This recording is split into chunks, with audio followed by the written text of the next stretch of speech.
Get underway in just a moment.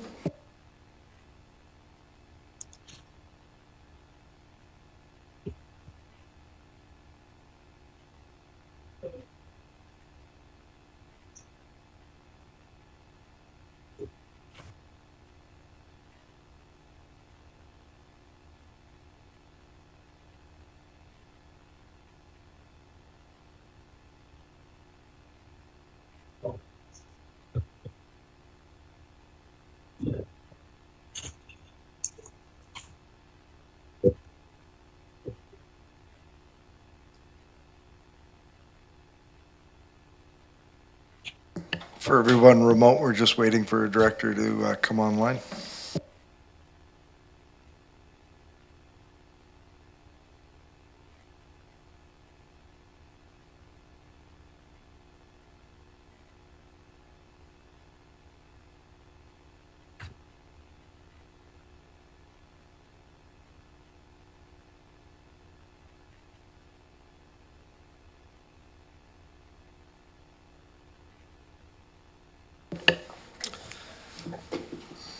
Good afternoon, everyone. My name is Ian Morris, and I'll be chairing your regular Electoral Area Services Committee meeting of Wednesday, July 17th, 2024. I'd like to just remind everyone that if you have an electronic device, to put it on silent or mute or turn it off. I would like to start by recognizing that the CVRD is on the unceded territories of the Cowichan, Malahat, Sabasat, Halalt, Penelakut, Staminas, Layaxan, Pakwachin, DT Dot, and Pachi Dot nations, whose people have walked gently here for thousands of years. And could we ask directors to please turn off their microphones? Thank you. I'd like to just begin by letting those people in the gallery here and those people at home know that we've already, I think this is my third or fourth meeting today. It's been a long one already. There's 13 staff reports in this agenda and a lot of ground to cover and a lot of very important issues. And I'd just like to ask for everyone's patience in the as we go through the work that we have to do here today. We're hoping that everybody can be succinct and on point. And with that, I would like to turn to Ms. Boyd. Thank you, Chair. We have an approval of the agenda. We do have three supplemental information items that have been circulated to the directors. And I would ask that the agenda be amended with the addition of supplemental information received from David Chee, Director of North Park Properties, LLP, Malahat Nation, Kate Ritchie, Referrals Lead, Malahat Nation, Tristan Gale, Economic Development, regarding application number RZ24A01. This is reference to R2 on your agendas. Motion to approve the agenda, moved and seconded. Any discussion on those items? Hearing none, all those in favor? Any opposed? None opposed, motion carries. I should note that the directors come forward requesting that we look at contemplating item UB1 prior to their departure. We will work through the items we have on the agenda. We will be taking breaks at approximately 60 minutes in, and if we can move that one up in due course, we will.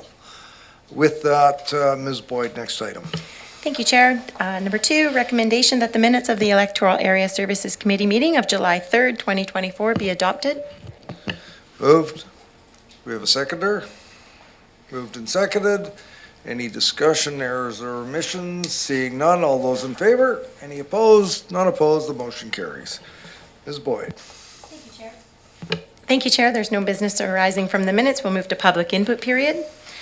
The public input period is to offer the public an opportunity to comment on any agenda agenda item before the committee considers the item. The public input period procedure policy allows for an allotment of 15 minutes where the speaker is welcome to comment on any items on the agenda up to a maximum of 3 minutes. This excludes items that are or have been subject to a public hearing. Input from the community is valued and appreciated. We request that input is presented in a friendly and respectful manner. Your cooperation in maintaining a safe, respectful, and orderly environment is greatly appreciated. Thank you, Ms. Boyd. And just for reference for those people in attendance today, if you are an applicant on any of the items that are listed, you will be given an opportunity to provide input following the staff's recommendations. And if anyone is wanting to provide input to committee today on any of the items, provide your name and the item you're referring to, and welcome. Good afternoon, Mr. Chair. It's Kim Bernard, Area B, Shawnigan Lake. I'm here to speak to the very last item of business today, UB1. I believe that the opportunity to speak as a member of the public, whether it's input or to ask a question, is extremely valuable, and it also gives the chair and the board a chance to shine in terms of how you direct the solutions or answers to our questions. And so I would request that the format remain as is without the amendment that requires it to be on a matter of business for the questions. Thank you very much. Thank you. I'd like to afford anyone else the opportunity if they'd like to provide input on today's agenda. Welcome.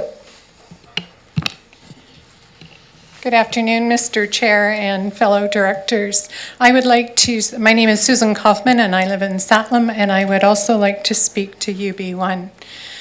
At the governance meeting, we heard a lot about procedural fairness, and that is what I would like to speak to in regards to the... Please proceed.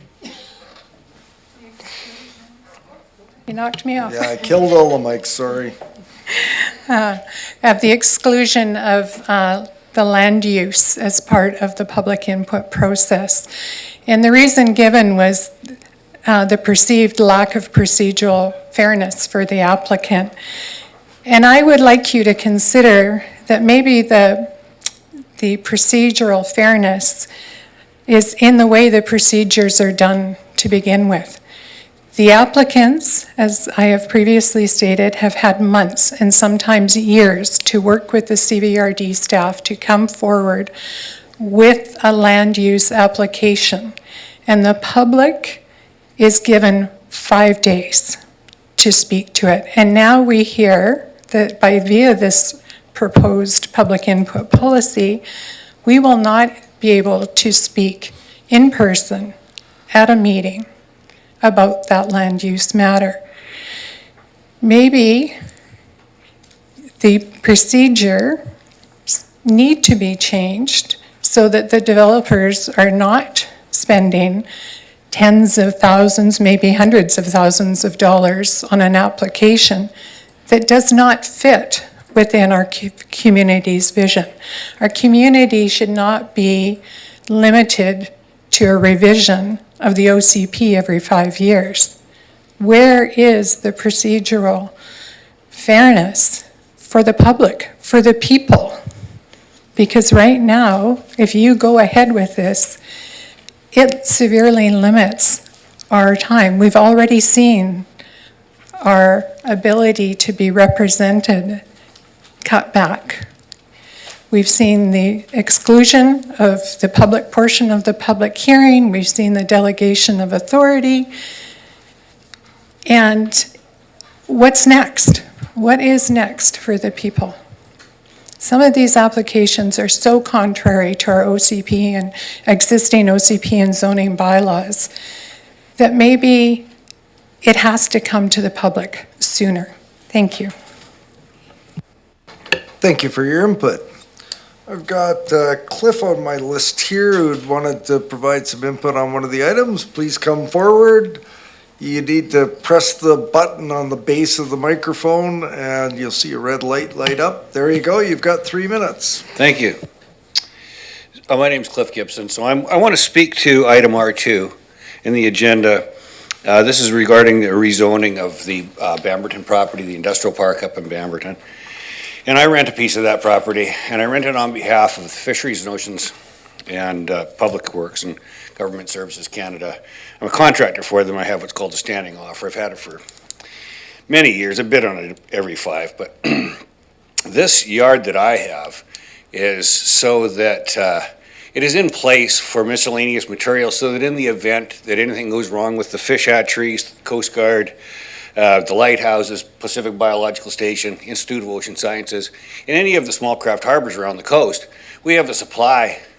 The federal government has a supply of materials on hand. For instance, if a 65-foot seine boat was to come in and T-bone the dock at Cowichan Bay, we'd want to be able to fix it. So we carry all those materials there. And from what I understand, we're going to be leaving soon. We're in violation of a bylaw. Cliff? Did I have to do that? No, this is, we're considering a rezoning today. Sure. So if I could ask you to refrain from any reference to bylaw enforcement, infractions, legal, anything along those lines, it would be very much appreciated. I apologize. This is my first go.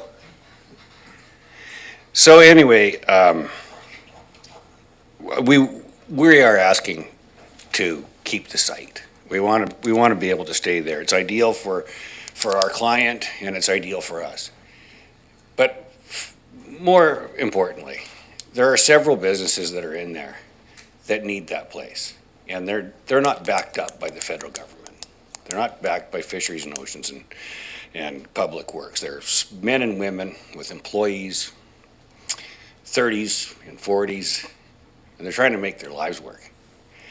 And this is going to hurt them. And it's one thing when you're my age and you bought your house for $50,000 and you only made $15 an hour then, but now that house is $1 million and the average wage is 30. And every time you turn around, these guys are getting hurt, and this is going to hurt. So I'm asking you to please consider what I've had to say today. Thank you. Appreciate your comments.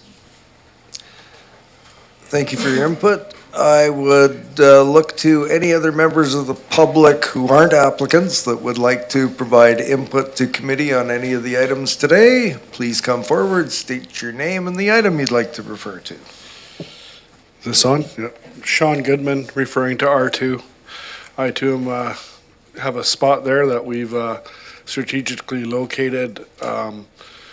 Going back, I am Superior Propane, so going back to the storm that wiped out the highway, we could not effectively service the area, the community here, CVRD. We had to try to service everything out of our one branch located in Nanaimo, and it was just too much, so we looked for a year or so for a spot. We thought we had the right spot. And, it just really helps us, keeps our large trucks off the Malahat as well, going right over the Malahat to fill our storages down south.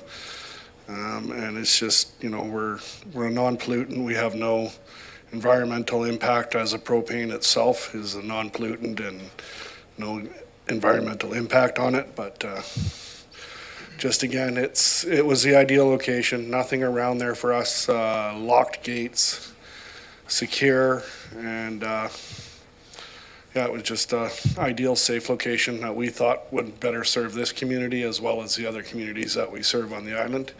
We do run in 10,000 other communities across Canada. Safety, we have an extremely well safety record. Environmental emergency response plans, everything that is required. So again, I'd like to just take that for you guys to take thought on that as you approach that subject, please. Thank you. Thank you for your input and for following my directions around steering clear of certain items. That was appreciated.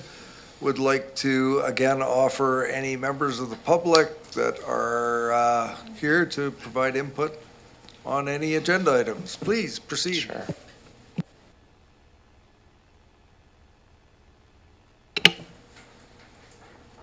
Are we good?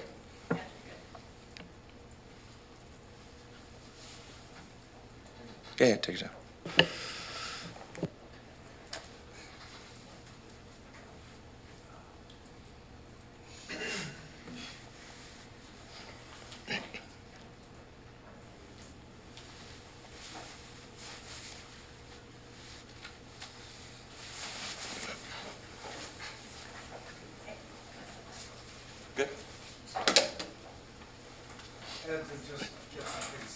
Yeah, no worries. So, please proceed and you give my instructions. Of course. So I'm also speaking on R2. My name is Sam Aresh. I think some of you probably know my dad, Roy. He's been speaking a lot on behalf of this project. I will try to go by the rules. It's kind of pulling teeth to come in and let him talk to you guys today. The reason that I'm here is because I watched the last meeting online, and I think whether it's because he always comes here alone or the nature of the conversation, I think it's easy to forget that my dad isn't a large conglomerate trying to come and take advantage of this community. I wanted to remind everyone that we actually are a part of this community. My brother and I both went to school here. We both attended Shawnigan. We've been part of what the community's been developing for basically my entire life. I just wanted to bring that forward and let everybody know that. I know that today we're going to be talking about, how to help greater benefit the community, and I know that we discuss environmental things, and one of the things that never really comes up, and I'm kind of proud of, is my father was one of the original partners in Dockside Green in Victoria, and that was at the time the largest LEEDs Platinum project in Canada. And I don't think that really ever comes up, that when we talk about doing things with environmental concepts, and I don't know if you can find somebody better than my dad, and I'm just proud of it, and I wanted to say that. And I think that this project, again, I know I can't really speak too much about it, but I think it's been for the community, and I think sometimes that's taken away because we're not really here to speak on his behalf. And so that's kind of what I wanted to put my piece on, and I think that was important for us to say, just because I think we are seen sometimes as this large company coming out of nowhere, and we've been a part of this community just as much as anybody else, and we would like to continue to be a part of this community. And I wanted to be here and speak because I am the next generation, and my family plans on remaining here and benefiting this area, along with my brother and my kids, and so that is my piece. Thank you. Thank you for your input today. Turn to anyone else that would like to provide input to the committee on agenda items. Seeing none, Ms. Boyd, next item.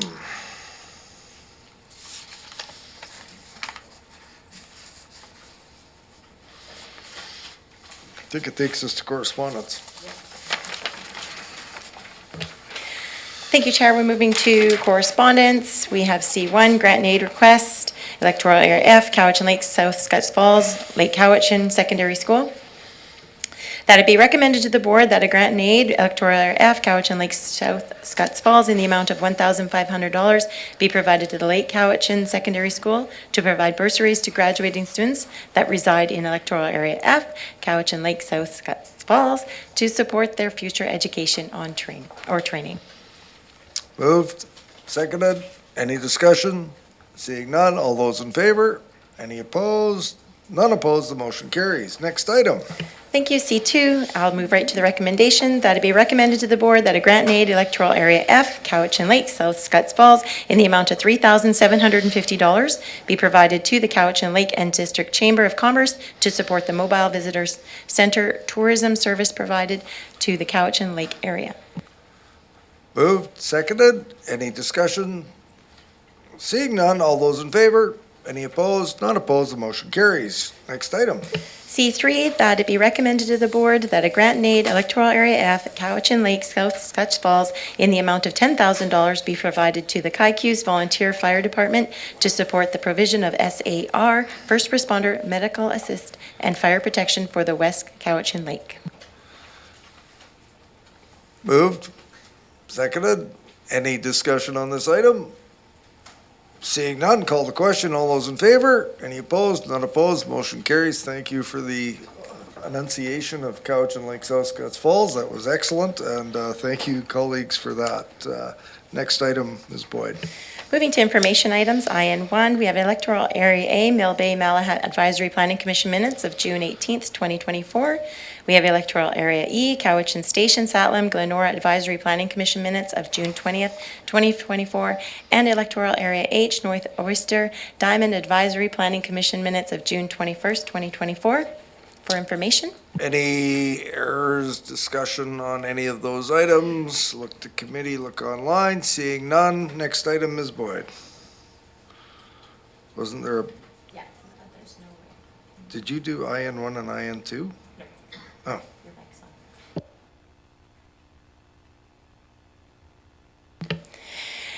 on. IN2, Electoral B, Shawnigan Lake Community Parks Advisory Commission minutes, February 15th, 2024, for information. Any discussion of that item? Seeing none. On to reports. Ms. Boyd. Moving to R1, report from the Strategic Initiatives Division regarding Electoral Area Interim Housing Needs Report. We have a presentation from Modus. Ms. Breen, welcome.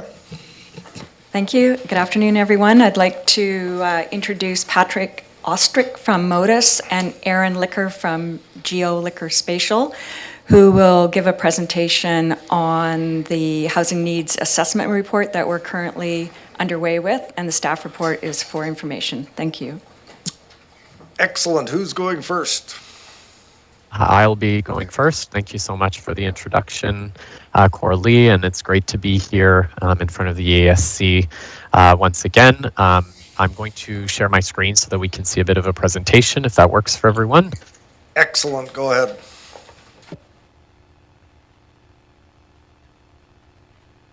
Perfect.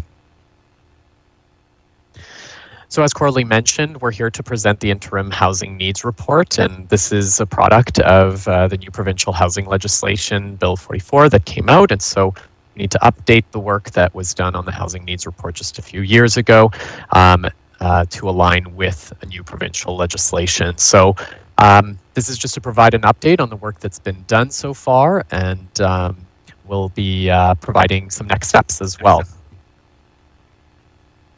So I'll go over Bill 44 as well as our approach to meeting the requirements of the new legislation. We've completed some community engagement that I'll be able to show some preliminary results in terms of numbers of people who've participated in that engagement process. And then again, we'll follow up with some next steps.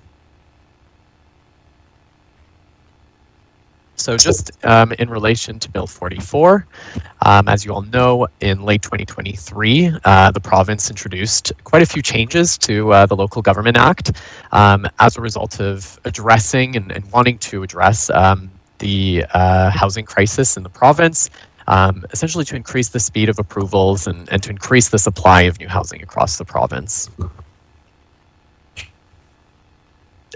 There's in Bill 44 a few different statutes that impact how we do planning. So first of all, local governments have to update their housing needs report with a 20-year outlook, whereas previously housing needs report only had to look out to a 5-year forecast. We also have to change our planning processes to pre-zone 20 years worth of housing need in our communities. And finally, just to say that most of the residential zones in the electoral areas are to allow one secondary suite and a dash, which could include an attached additional living space. As well, in terms of requirements, specifically to the OCP and to the documents that inform the OCP. There's an update to the housing needs report that, again, needs to look at a 20-year outlook, but using a standardized method, which has just been released by the province. We need to update our OCPs every 5 years now to address those housing needs, and we also need to update our zoning bylaws to align with the OCP and to pre-zone for those 20 years worth of housing needs. So that's all work that's ongoing.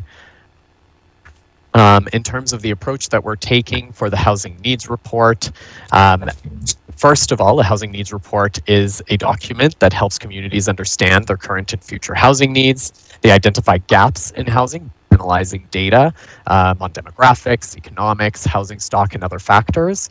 And it's a piece of information that's really crucial for developing any kind of housing policies in an official community plan. So it's actually required for the official community plan to reference the housing needs report and to have policies that address the housing need within it.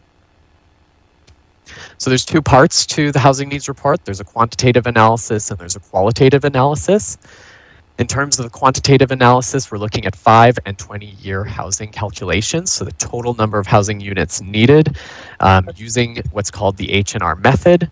The tool was just released, I guess, just a day ago, and so we have all the data at our fingertips. It will be quite easy to essentially just drop down, take a look at each of the electoral areas and see exactly what the number of housing units are needed within that 5 and 20-year forecast. We also need statements about 7 key areas of local need. It also includes the number and the percentage of households in core housing need and extreme core housing need. And finally, a description of housing actions and changes since the last housing needs report was completed. In terms of the qualitative analysis, we also conduct some community engagement, notably with First Nations, residents, housing service providers, those who are most closely linked to the housing system, and community stakeholders as well. And in order to meet the requirements of the new provincial legislation, the province is requiring that we do an interim update based off of our old housing needs report, the one that was most recently completed, and it needs to be done by the end of 2024. So that needs to include the number of housing units, again, needed for the next 5 and 20 years, calculating using that standard method, a statement about the need for housing in close proximity to transportation infrastructure, that will support walking, biking, public transit, and other alternative forms of transportation, and receiving the latest housing needs report to reduce housing needs. And so these are the 3 items that we're working on as part of this interim update. And to supplement those items, we've also been conducting some community engagement activities. So we've facilitated 3 types of engagement activities, an online survey, which was available for the month of June, interviews with stakeholders and First Nations, as well as a housing and equity workshop to discuss housing and access to housing with those who are accessing housing provider services and those housing providers themselves as well.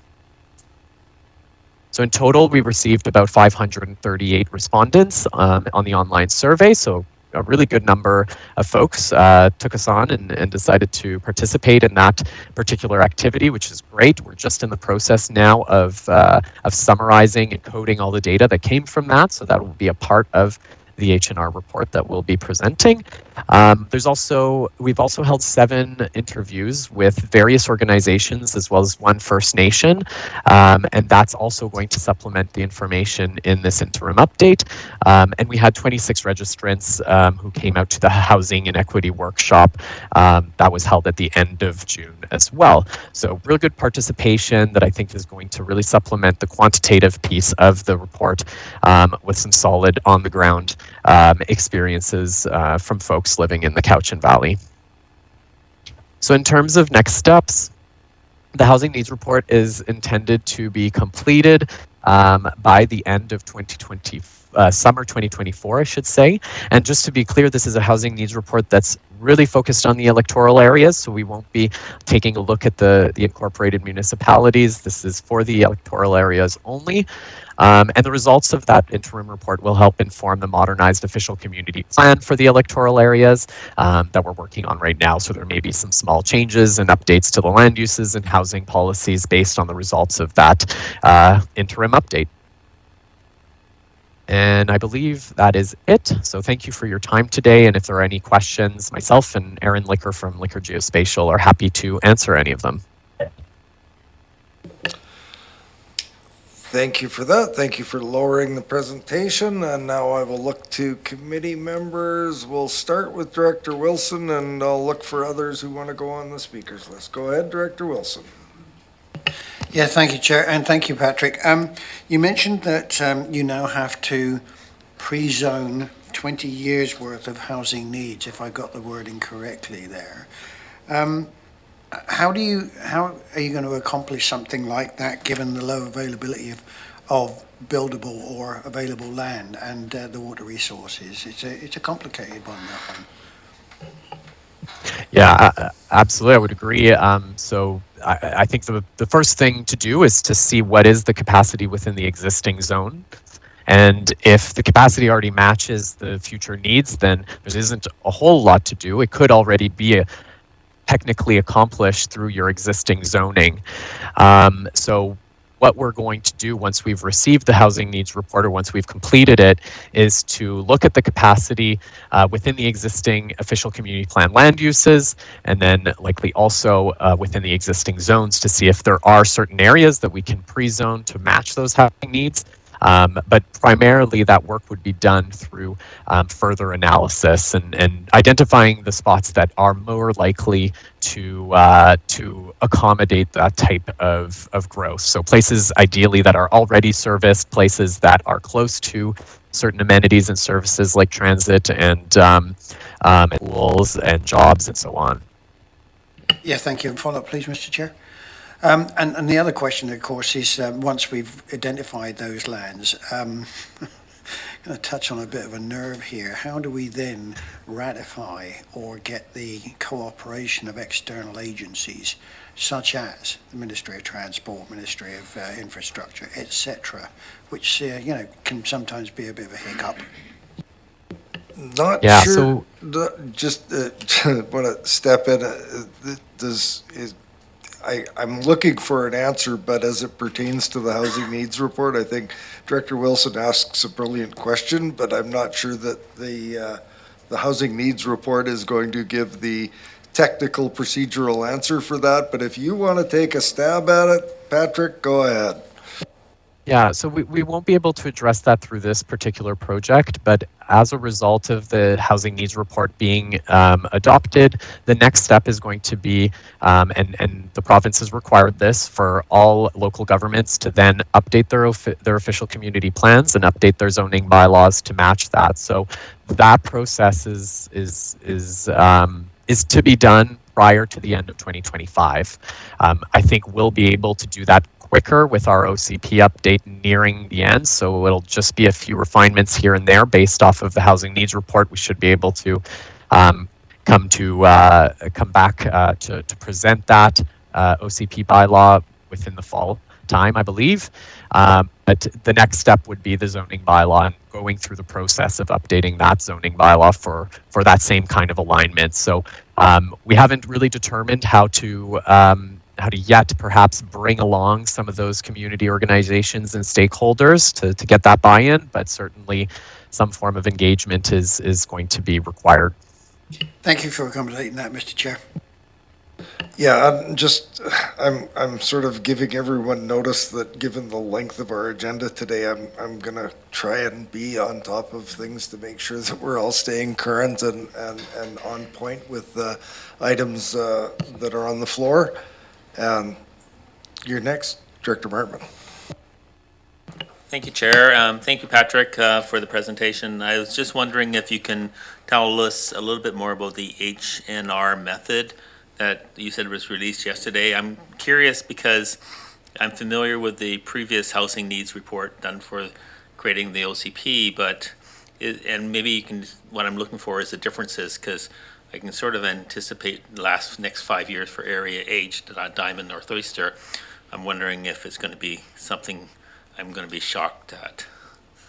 Yeah, there's certainly now, I mean, the onus of doing this work, where the province deciding to do standardizing the methodologies, because various local governments were using all sorts of different methodologies and they weren't really comparable one to the other. So having a standardized method just makes it more comparable between communities. But I'll leave it to perhaps Aaron to describe a little bit more that methodology, because his team is certainly attuned to those changes. Aaron. Hello, good afternoon, folks. Patrick, thank you for the wonderful presentation, and great question on the methodology. So the methodology for the interim housing needs assessment was completed between the province of British Columbia and executed by HART, which is some housing action collaborative out of UBC. We were involved in the creation of the calculator, and the big changes between this and the previous housing needs report. One is that this one is very much focused on the entire housing spectrum. So detailing where housing need is coming from, folks who are in core housing need or at risk of being homeless, or for folks who may be delaying having a family or moving out of their home because of housing unaffordability. So those components are being looked at very closely in this one. The other component that's a little bit different than the previous methodology is that the previous housing needs report took into some extent capacity for development through surfacing. This one is agnostic to that. We recognize that this is potentially a deficiency with this method, but as Patrick pointed out, the province is very keen to have one standard method for all regions, and they felt that the broadness of applicability may be a bit more important than the customization of local considerations. So some of the more localized aspects that were in the previous housing needs report are not in this one. The final thing I'll mention is that this report uses roughly the same regional growth rate as the previous housing needs assessment. They're both basically using current trends. But again, as I mentioned, it does add in those extra components with regards to suppressed household formation and requirements for homes on the for folks on the left-hand side of the housing needs spectrum. I've done a cursory glance at some of the differences between the two reports. As was pointed out by the director, the 5-year numbers aren't tremendously different. 20-year ones are, in some cases, significant. We're just adjusting this, and we'll have a more fulsome report and commentary back to the strategic initiatives once we've gone over it with a fine-tooth comb. Follow up. Thank you very much for that. I'm wondering if you'll be able to include that sort of analysis of the difference of the two methodologies in your report as well? Yeah, absolutely. And I don't know if folks had the opportunity to be on the call today with the province's rollout of the calculator, but really every jurisdiction in the province has questions with regards to the methods and how they compare to previous assessments. So this is quite a hot button topic, to say the least. Any other questions, Director McClinton?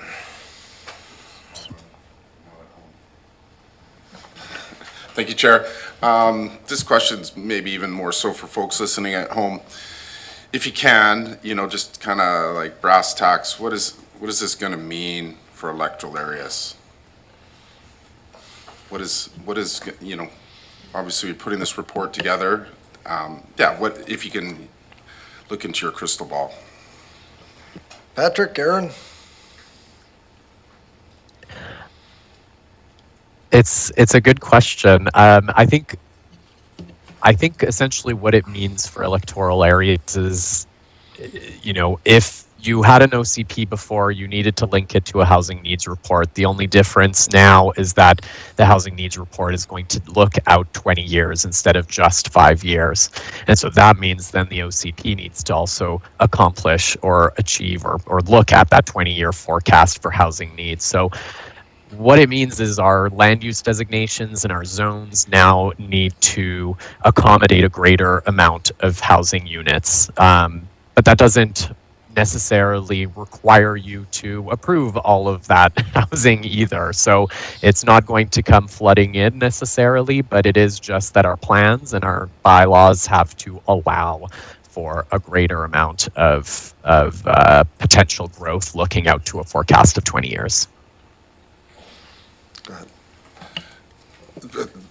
Thank you for that answer. I'm a big picture kind of guy. Approximately how many more units might we talking, and a percentage would be adequate? Go ahead. Aaron, I'm not sure if you might have some numbers in front of you. I know we just got the tool available yesterday, so I haven't had the chance to look at the exact numbers for each of the electoral areas, but I know they're out there, so maybe Aaron has them. Yeah, I mean, one thing to note is that we have, like I said, we haven't even had a chance to compare all the electoral areas, especially because the H&R told us a 5 and 20-year need, whereas we produced previously a 5 and 10-year for the MOCP. So unfortunately, you'll have to wait just a few more days while we just put together our report on this. Director Nicholson. Hi, thank you. This is very interesting, and when I can think about the full spectrum of housing needs, it makes me think that maybe electoral areas, rural areas, are not always the best places for some of the housing needs on the spectrum. And I'm wondering if you could comment on how a regional growth strategy might help with that, like getting the balance right across the region.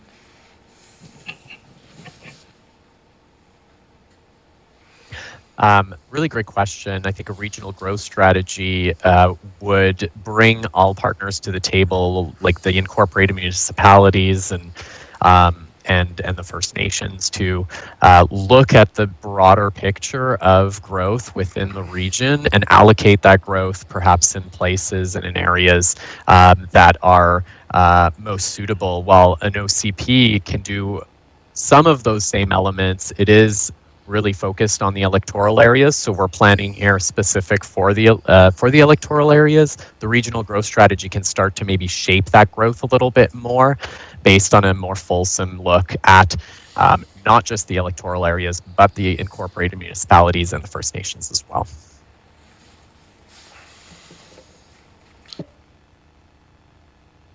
Oh, seeing no other hands, I'll sort of jump into the mix here too, as you've sort of already answered the completion date for when we might have some numbers, not yet, but soon, so that's great.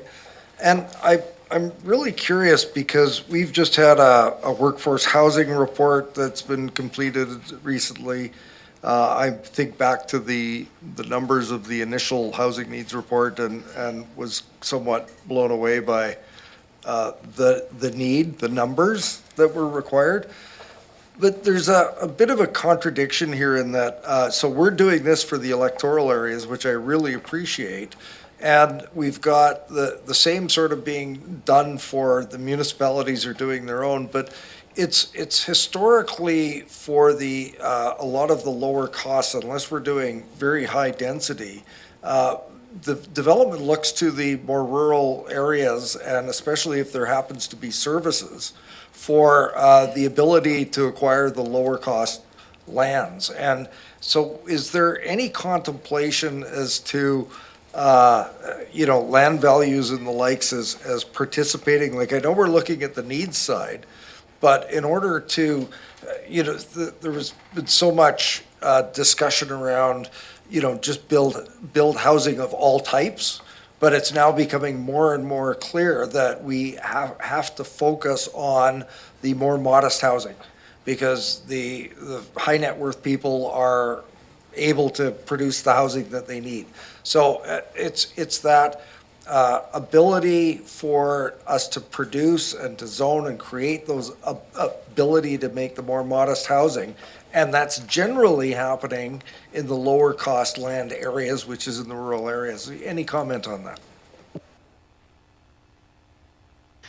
I can comment a little bit on that in the sense that, generally speaking, we would prefer as land use planners to see more affordable, accessible forms of housing close to services and amenities, right? Close to places where folks can get a job, where folks have access to transit and can easily get around perhaps without without the need to say drive long distances and spend money on maintenance of a vehicle or gas or other of items that could make things a little bit less affordable, especially considering certain things like if you're living in a supportive housing circumstance, being close to transit, being close to a food bank, that all is, you need those types of wraparound services. And so, so ideally for those forms of housing, we would be looking at proximity to those types of services, proximity to those urban centers that hold a lot of those services, where there's enough concentration of people to support those types of services. So that's maybe the link that we would be looking at when we're assessing where some of these types of housing needs can be accommodated. All that to say that each of the electoral areas will certainly still need to show through the OCP and through the zoning bylaw that the number of housing units and the types can be met somewhere. And yeah. Oh, sorry, go Patrick. No, go ahead, Aaron. Go ahead. I was going to say, I might add that the Ministry of Housing has been fairly transparent with some economic modeling they've been doing to understand the elastic supply effects of increasing the availability of housing province-wide. Their modeling, which was done in support of the housing statutes, suggests that if every community adheres to their housing needs assessment and faithfully adopts the provincial housing statutes, specifically Bill 44, 46, and 47, that the cost of housing will remain in relative terms static to right now within 10 years. Absent that supply side increase, they suggested it'll go up by 20%. So at the kind of very macro provincial level, there's this, there could be a subtle reduction in price at every price point in the real estate spectrum, but of course that's speculative until we see how all communities react to the provincial housing requirements. Did I hear you correctly saying that if the targets in the housing needs assessments are met, then status quo pricing will continue? Yeah, so basically if we assume that housing, like the cost of a new home will increase 3 to 5% year over year, which is the historic kind of growth rate, actually it's been quite a bit higher more recently, that they anticipate that due to the increase in supply province-wide, that those increases would slow down or stop, which is, of course, the supply side theory on housing. If you build enough of it, we can eventually get a handle on the demand.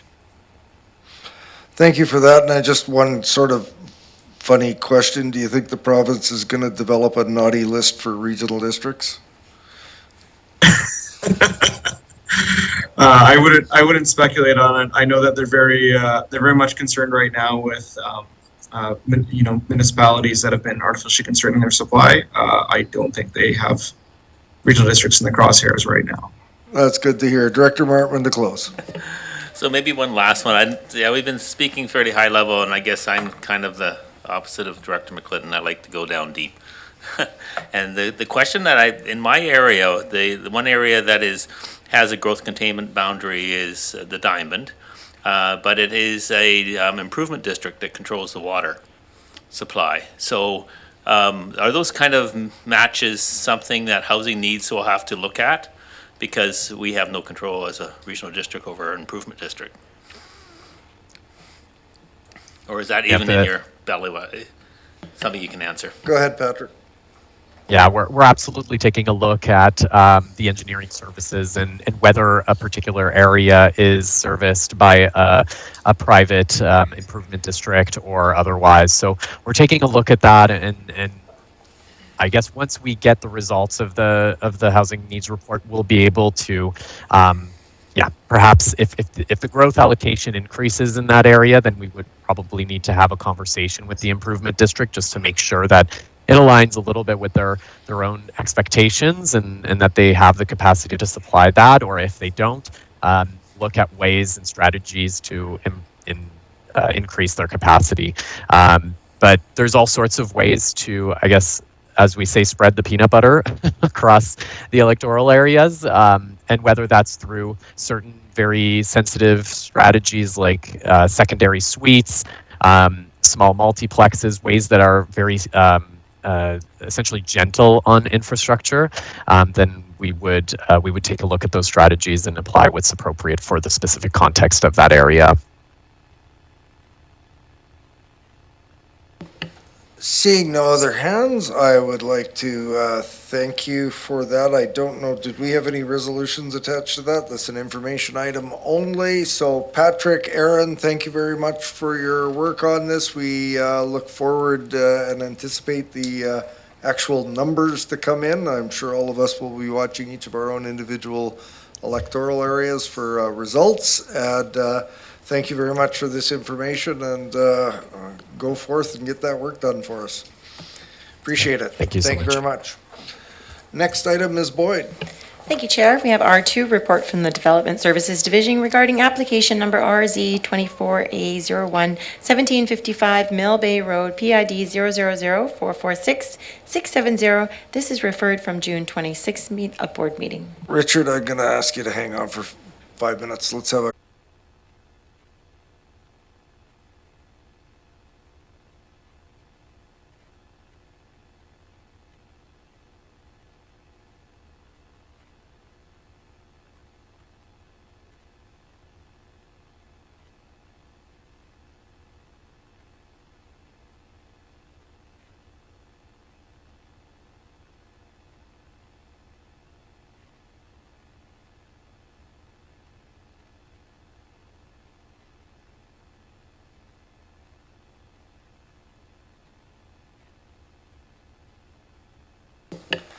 Welcome back, everyone. And just before I call Richard back up, I neglected to mention at the beginning of the meeting, items that have been recommended to the board will be going forward to the board next meeting, Wednesday, July 24th. And Richard, while you're coming up to present on R2, I'd just like to remind everyone that this is specific to the rezoning application at 1755 Mill Bay Road, and there's reference to anything beyond the specifics of the rezoning. I'd like you to not engage at this point. And Richard, the floor is yours. Thank you.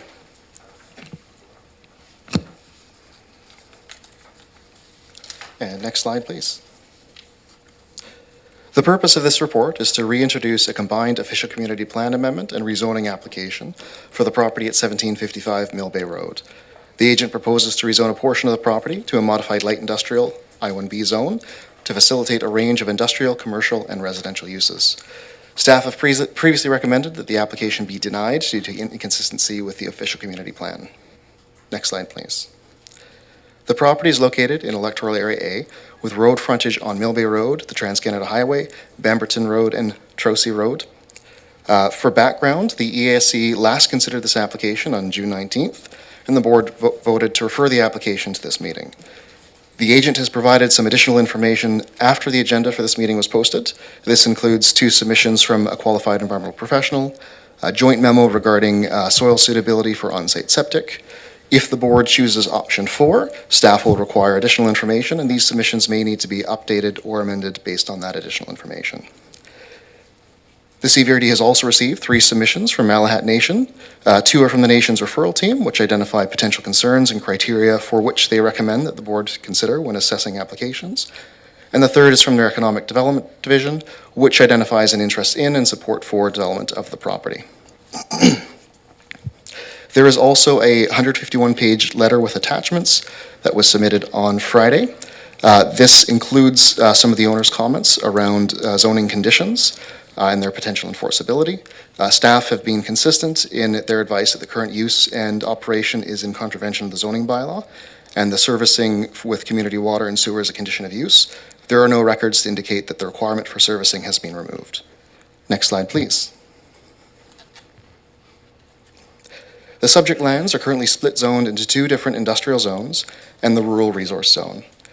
The agent proposes to consolidate 2 existing industrial zones into a broader industrial zone and add a portion of the rural lands to the industrial designation that are on the other side of the highway. The agent has indicated that should the application be approved, they plan to lease portions of the site. The proposed zone includes 32 additional principal uses and the removal of the requirements for community water and community sewer servicing. Next slide, please. To facilitate the rezoning, portions of the land separated by the highway would need to be redesignated to industrial in the official community plan. The lands are presently designated renewable resource forestry, and that is shown on screen in orange. Next slide, please. The staff recommendation is that the application be denied. Should the board consider this recommendation, they could also consider option 2, which is to deny the application and ask staff to bring forward a separate report on the creation of a low-impact industrial service zone and potential special study area, or option 3, which is to deny the rezoning and return with a report detailing implications of rezoning the lands to a rural resource 1 zone. Other options include option 4, which is to provide additional information, modifications to the proposal, and to do so within a 60 business day timeframe, or option 5, which is to advance as is to external agencies and First Nations. Option 5 would be contrary to the staff recommendation. Next slide, please. For clarity, any of the options that result in denial do not prevent the applicant or agent from reapplying in the future. The CVRD policy prevents an application from being brought forward within a 12-month timeframe. However, the board, by a 2/3 majority vote, can vote to reduce that timeframe. I'm here for questions, and the agent is in the room. Thank you, Richard. So just for a reminder of practice on how we will proceed, and this applies to other applications that we'll be considering today, I will go to committee members for questions for staff. When those questions are exhausted, I will go to the applicant to see if the applicant has anything that they would like to add to for our consideration. And at that point, following any remarks they may wish to make, I will ask if there are any questions from committee members for the applicant. And then I will likely turn to the director for the area once the questions have been completed, and we will look to consideration of a resolution. So with that, I turn to my committee here and ask if there are any questions. I'll look for Director Acton at home as well. Any questions for Mr. Buchan now? Director Martman. Okay, I'll start on this. Thank you for that, and I appreciate the amount of detail this report has. I read it all through, including the letter. I think it was 151 pages, you said. And so some questions arise for me about reading reports from QEPs, or Qualified Environmental Professionals, on the land. And I'm not sure if someone can speak to the differences of what we're reading in those reports, because some will say it doesn't look like there's anything in terms of environmental sensitivities on this lands, and others saying, yes, there is. So is there anybody who can speak to that? Through the chair, I can take a stab, which is that these reports have been received recently and require review. We also have a covenants on the lands that speak to the need for CVRD review and approval and removal of that covenant, if that's a request, prior to land altering activities. Okay, all right. And then the other question I have is that there's, one of the reports states that the CVRD advised, or allegedly advised, that one of the covenants might not be enforceable. I'm wondering if that's... Director Martman, I'm curious as to the applicability to the rezoning application before us now. If you've got good connection, then fine. Yeah. If it's I not, think I think the connection not. I have here is that if a covenant's on the property that isn't relevant or valid, then I get that, yeah. I'm going to call for a quick break here. Okay.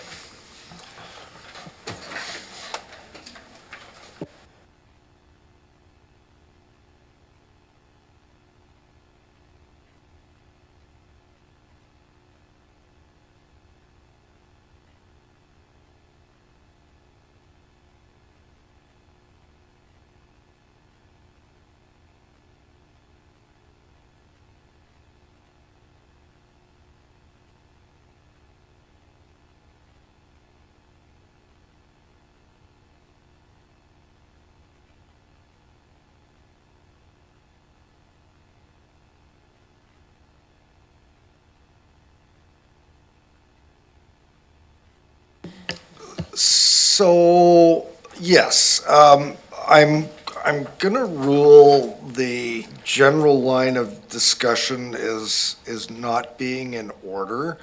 We're considering a rezoning. We're not considering the applicability of current covenants on the lands. So if you can rephrase to the matter of rezoning, then proceed. If we are going to proceed with rezoning, could a covenant be put on the property that would require sewer and water? Through the chair, it is possible potentially through a rezoning application to ask for different covenants, so that could be an option. We'd have to look and see if that's an option if we get a proposal that includes that. Right now, that is not the proposal. Any other questions of staff by committee? Look to Director Acton online. Director Acton. I just wonder if anything from the economic development report on industrial lands have informed staff's decisions. Mr. Buchan. Through the chair, we did discuss that at the last meeting. It is also on page 6 of this report. The industrial land strategy dated 2019 does identify these lands as having potential and being subject to a provision that requires community water and community sewer servicing. Follow up? Thanks. That's where I'm getting,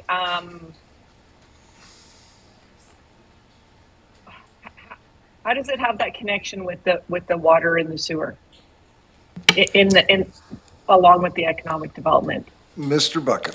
Through the chair, the water and sewer requirements are a requirement of zoning. When the economic development strategy was put together, it was reflecting existing zoning. Does that conclude your remarks? Thank you. I turn to committee. Any further questions for staff? Director McClinton. 2 questions. Thank you, Chair. What does connections to water entail, roughly, if you can speak to that? And then also, could you maybe speak to the letter from the Malahat Nation and just your understanding of their sewer, plans for sewer, and how that might look? Through the chair, a connection to a water system would be through a CVRD operated system or through an improvement district system. Right now, the zoning bylaw does not permit a different type of system does not permit a different type of system being used. And with respect to the second question, we have 3 different letters from the nation. One of them is identifying some interest in the land, and the other ones are identifying some concerns. We don't have details on what that system would look like. And I would suggest that the letters are more for us than for staff and might not be appropriate for staff to interpret. Any further questions, Director McClinton? I look to committee. Any further before I call the applicant up to provide any additional information they feel relevant? Seeing none, thank you, Mr. Buchan. Stay close by, please. Would the applicant like to provide some additional comment information for committee's consideration today? Welcome.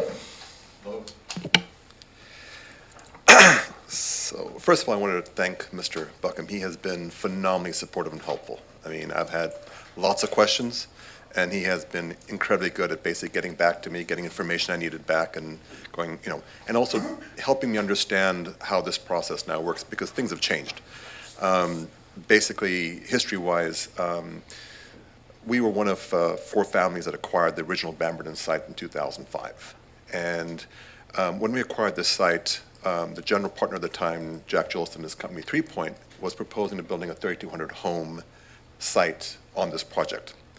And during that time, we spent about $20 million cleaning up the Bamberton site, making it pristine again, basically. We put the application in for the residential. It was 3,200 homes. And of course, the community was very concerned that this was this large project and how was it going to affect the community. So in 2010, we were kind of given direction that this was not going to move forward. At that time, I took the lead, and I worked with Director Giles and Director Harrison and looked at what would be needed in this area. And the issue that came up over and over again is we need industrial and commercial lands, and we need a mechanism in place to actually create jobs. So we went down that path, and we worked closely with Mr. Mike Tippett, Mr. Brian Dennison, Mr. Rob Conway, and created what became the I-1A, the I-1B, and the I-1D zones on the lands to be able to provide for the industrial growth of the area. In about 2014, the Malahat Nation came to us, and they said that there were lands that were surrounding the Malahat Nation's band lands, which were what we called Area A and Area C, and asked to acquire those. Those were not zoned, and we actually felt that that would be a good opportunity for us to allow them to acquire lands that were around their the actual reserve, but also provide funds that we needed to continue to do the development on the lands of the Bamberton site. 2015, they came to us and said, we'd like to buy the entire waterfront area. And that was part of their LNG strategy. At that time, the rest of the partners wanted to sell out of the Bamberton project. We didn't. But again, we're one of four, so we agreed, and we sold the lands to the Malahat. But our family retained the 400 acres, that's the property that's currently being discussed. We went through the process, we've met the requirements. The requirement for the environmental says that we have to provide reports to the CVRD as part of the covenant requirement, which we did provide, which is the SCI and the riparian requirements, which we've already provided to them back in 2012.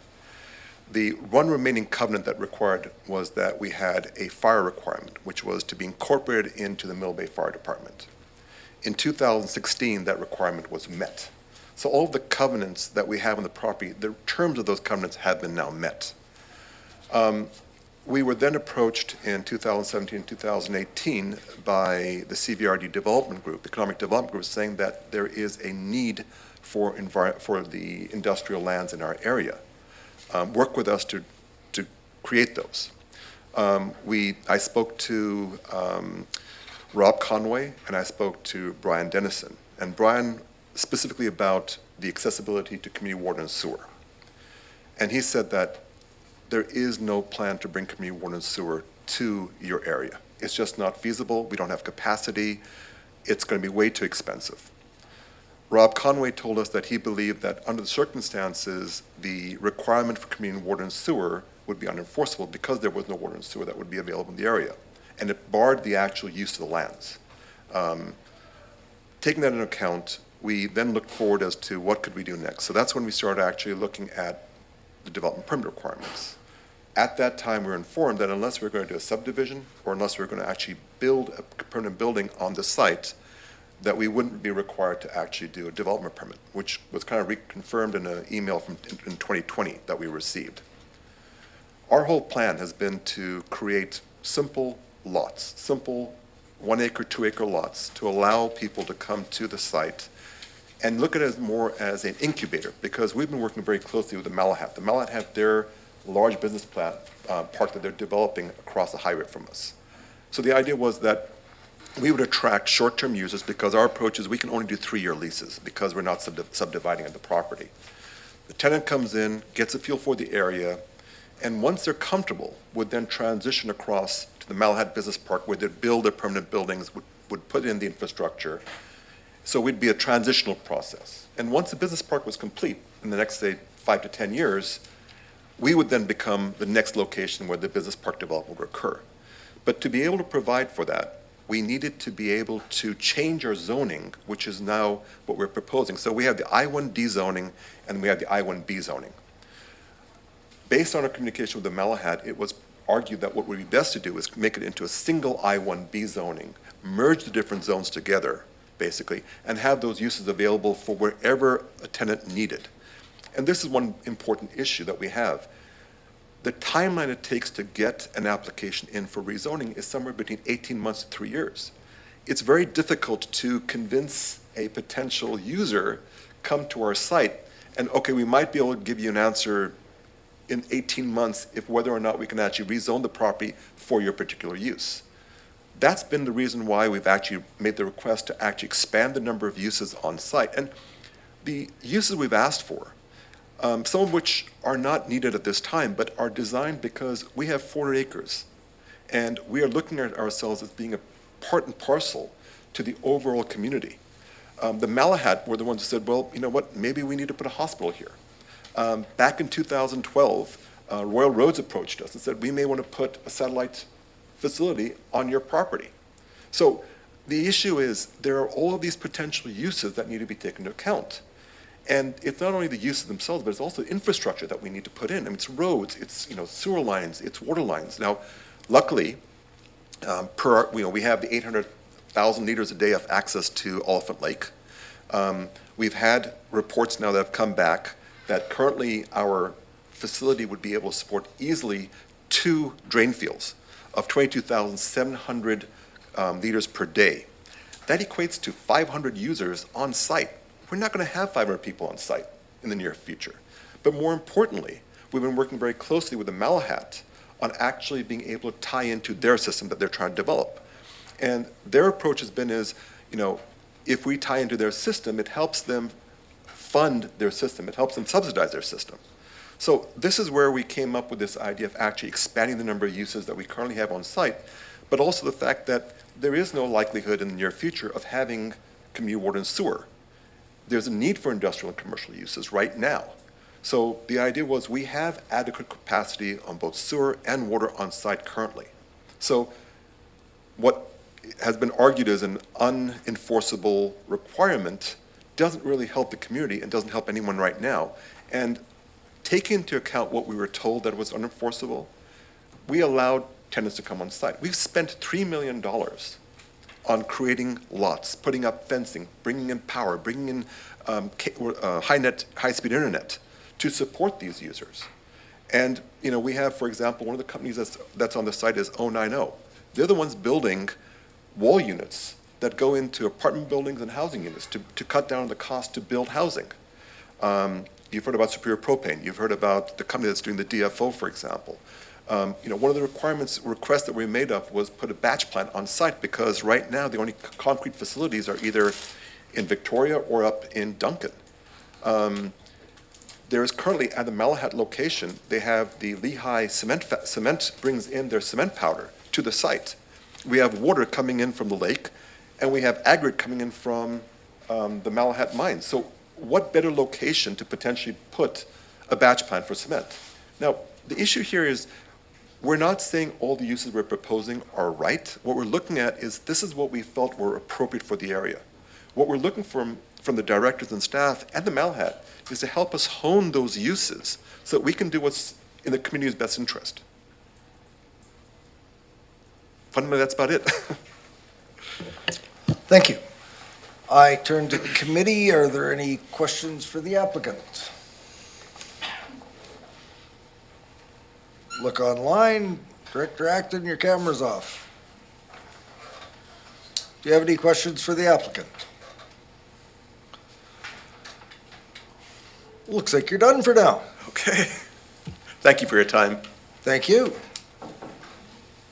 Turn to Director Segal. Thank you, Chair, and thank you to Mr. Buchan for a very detailed report. Thank you to the applicant for that update. I would like to move option 4 and speak to it if I get a seconder. It's been moved and seconded. Proceed. So I know that staff recommendation is to deny based on the inconsistencies with the OCP, but I want to give this application some more time to get some more information to hopefully fine tune it. I want to acknowledge the need for light industrial lands in the South Cowichan, as well as the long-standing economic relationship between the applicant and Malahat Nation. And I would really encourage, thinking about our strategic plan and reconciliation as being like the top category, really encourage the applicant to work closely with Malahat Nation, not just their economic development department, but also the lands department, for the benefit of both parties and a sustainable economic potential for the area. Thank you, Director Segal. I turn to committee. Director Wilson.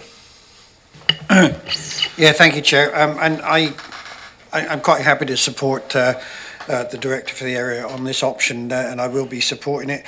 And I have no objections to the application as it stands at the moment, but it is a much needed facility for local industry. There's no two ways about it, and jobs. My concerns in the past have all, and still are valid, are that the impact of the activities so far. So I'm just wondering whether I could ask the applicant. Wilson, this is about the rezoning. Yeah. Not about impacts to the land, please. Okay. All right. Thank you. Thank you. Director Martman. Thank you. Interesting options that staff provided, and I would certainly support the director of the area for option 4. I think what drives me here is just having information to make decisions, and I think option 4 is one of those things that does provide us with more information. Certainly it's quite detailed, and I'm looking forward to seeing what comes of it. Thank you. Director McClendon. Didn't even put my hand up. Thank you, Chair.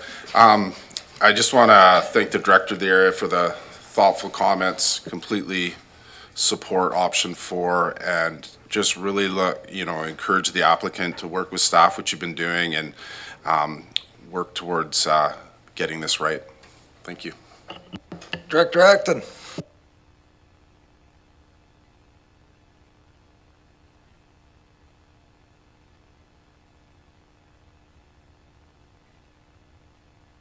You're muted, Director Acton.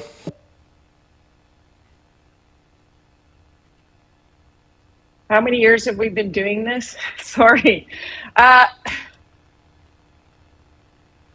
hear everyone's comments and I appreciate that, but I also heard the applicant, and they've had a long go at this and spent a lot of money. And when I look at the information for number 4, it's expensive.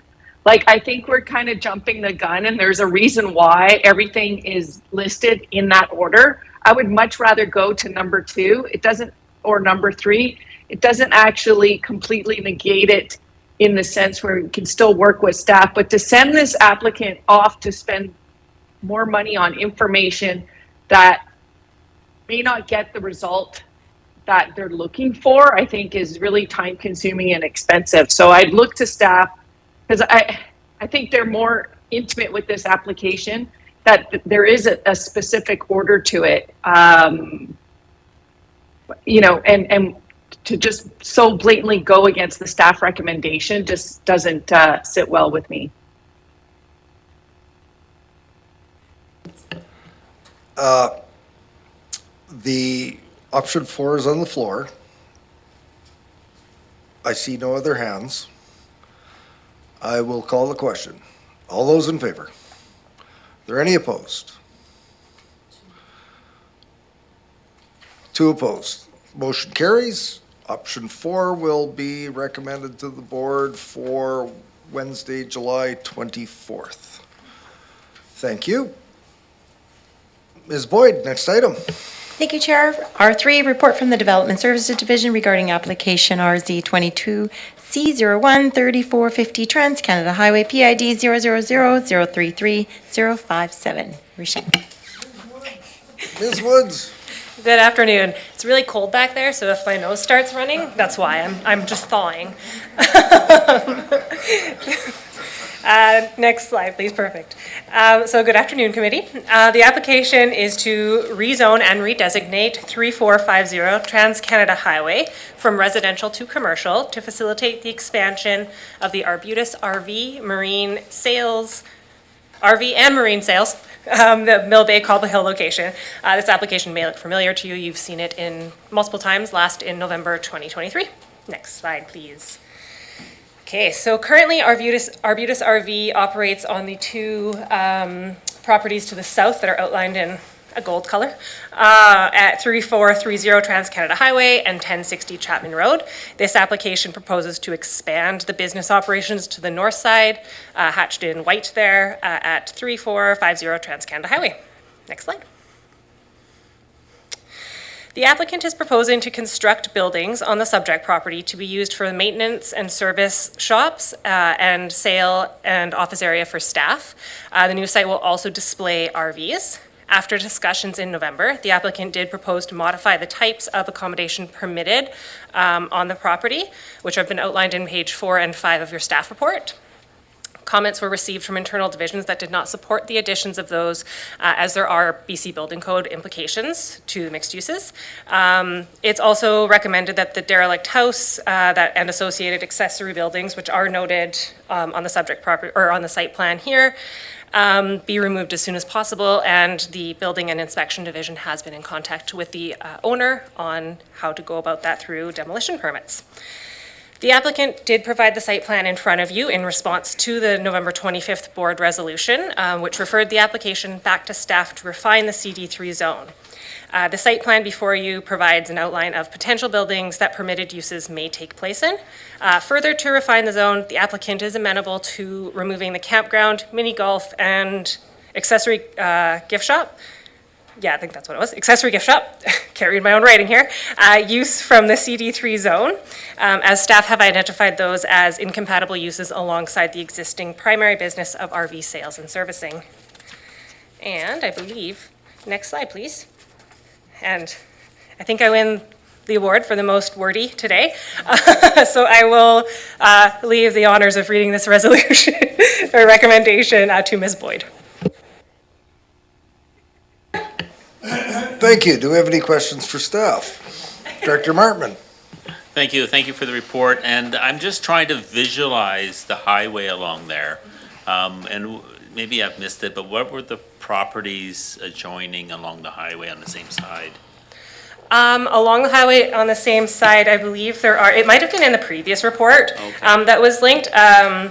There are residential uses to the north along the highway, and I believe to the south as well, it is a residential use. Perhaps the applicant might. The owner is here and the applicant is online, so they might be able to speak to that a little bit more as well. Thank you. Director Wilson. Yeah, Mr. Chair, if I could, I can respond to Director Martman. To the north, there is one residential area. To the south, as I recall, there is only the scrapyard. All right, Director Nicholson. Thank you. I am just wondering, I'm okay with this, but I'm just wondering about the visual, what we can require along the highway, so it just doesn't become one big commercial enterprise. Yeah, you bet. Through the chair, to Director Nicholson.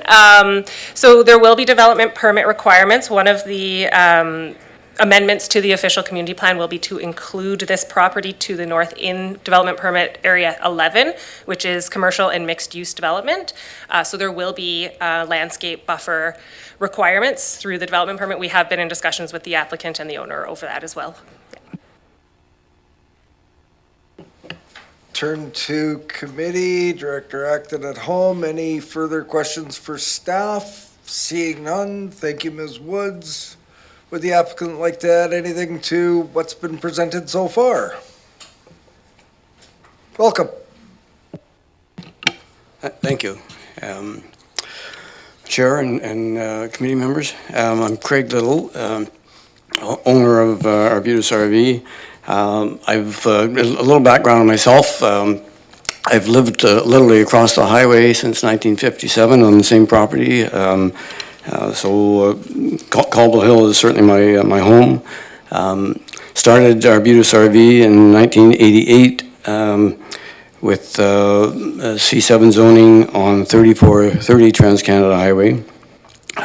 We now have 7 locations on Vancouver Island and feel honored to be able to provide livelihood for over 180 families, Vancouver Island families, and also active in the communities up and down Vancouver Island, supporting charities and community events. When the Island Highway expanded back in around 2000, Highways expropriated a strip of land from the 3430 Trans-Canada Highway property. And because the only commercial access onto that 3430 Trans-Canada Highway was through a frontage road alongside the highway, that expropriation landlocked 3430 Trans-Canada Highway. To address the 3430 being landlocked by the expropriation, we were forced to buy the 1060 Chapman Road, the adjacent property, to gain access to 3430 again. 1060 Chapman Road was being run as Ruby's Ridge Campground and had C4 commercial zoning, which included fast food restaurants, high-density hotel accommodation, and campground use options. In somewhere around 2007 or rather 2008, I met with Mike Tippett and the area director at the time, Jerry Giles, and we were able to mutually agree to creating a new commercial zone for both those parcels, the 1060 Chapman Road and 3430, I agreed to give up some of the high traffic potential areas in the zoning, including fast food, the hotel and the campground use, and kept a number of the other options to give the property some other potential uses should the RV industry at some point start to falter. The new commercial zoning was named C9, and it did receive the support of the CVRD board and also the neighborhood through the public hearing process. It was not until just a few years ago when I was appealing the property tax assessment that the assessor suggested the value had gone up because the property had recently been rezoned to CD3. I suggested I was not aware of any zoning changes to the property.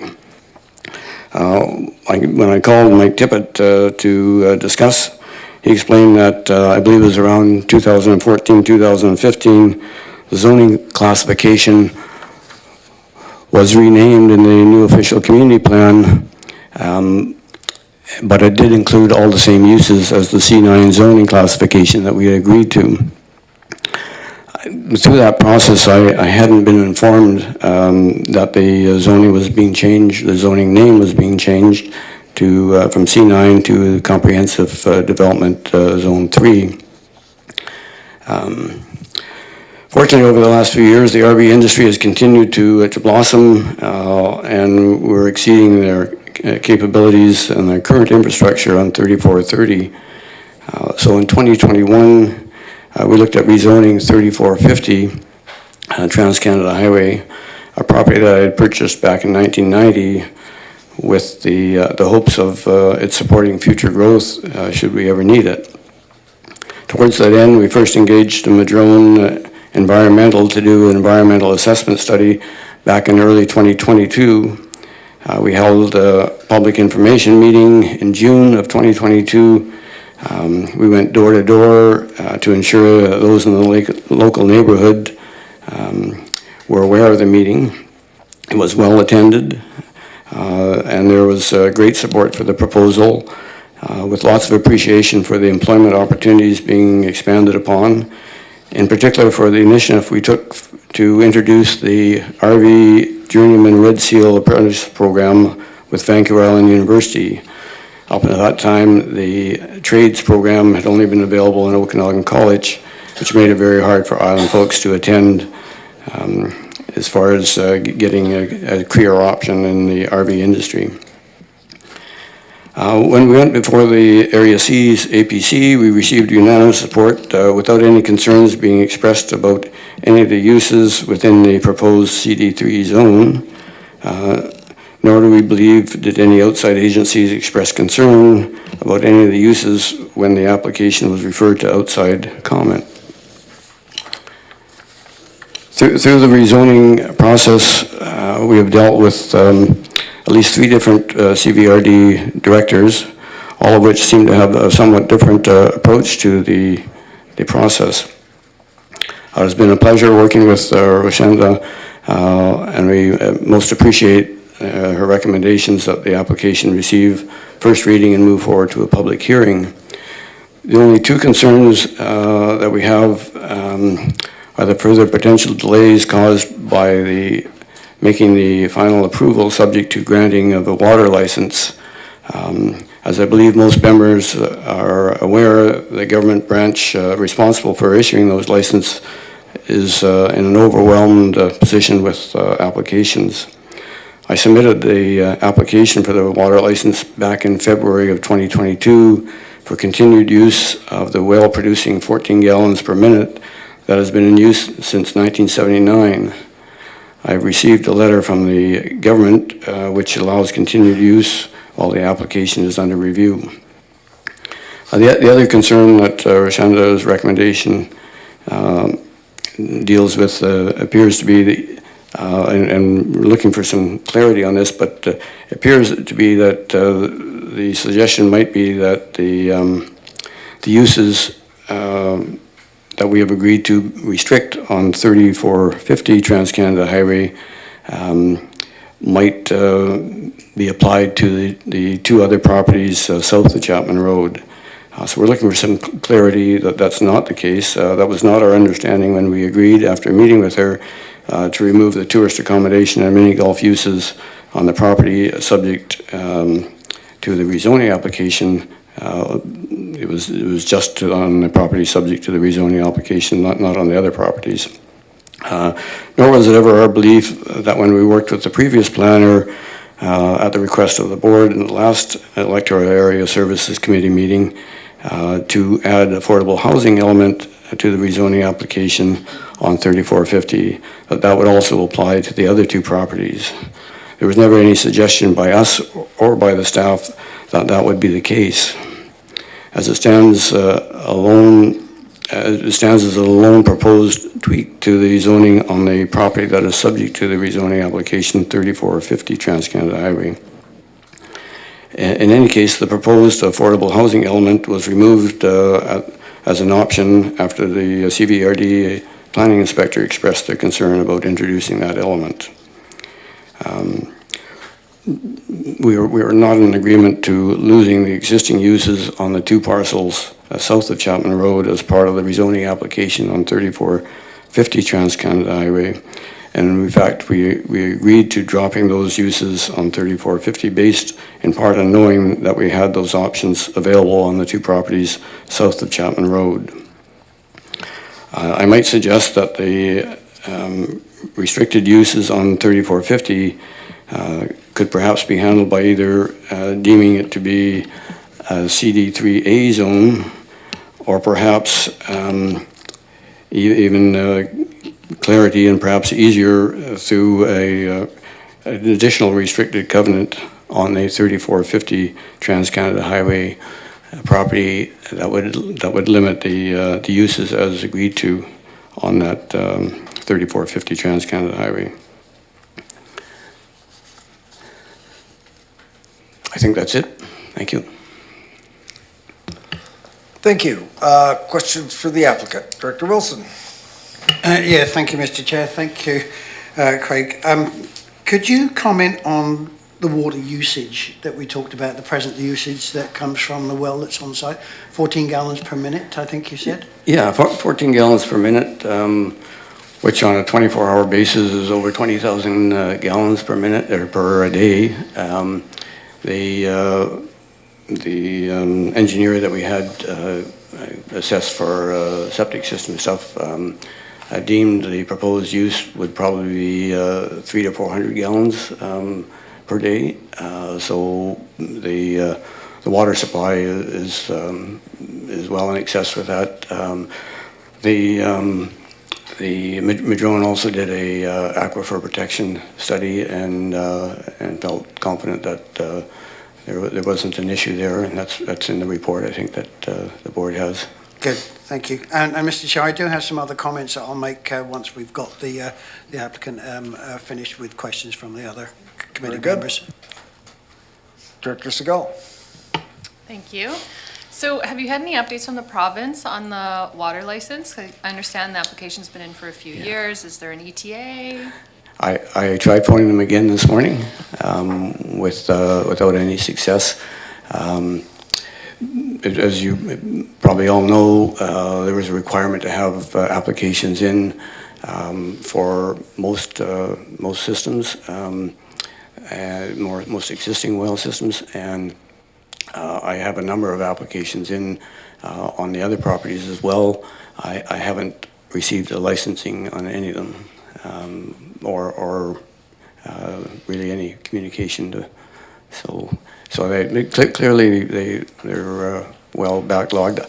I don't know whether anybody has experience and seen applications that have received licensing already. It's not unusual what you're experiencing. Okay, thank you. I'm not special. All right, Director Wilson, are you going to a motion or do you have another question? No, I've actually got a comment which may answer some of the questions, one of the questions that regarding the water. The province, as far as I know, did respond to Mr. Little that says that while the application is being processed, until a final decision is made, Section 140 of the Water Sustainability Act authorizes you, Arbutus, to divert and use water in accordance with the water use described in your application. So that they've given him permission to carry on as is at the moment while they process this, which, as you know, could take some considerable time. And I can make a motion later on if you want. Any other questions for the applicant? Any other questions for the applicant?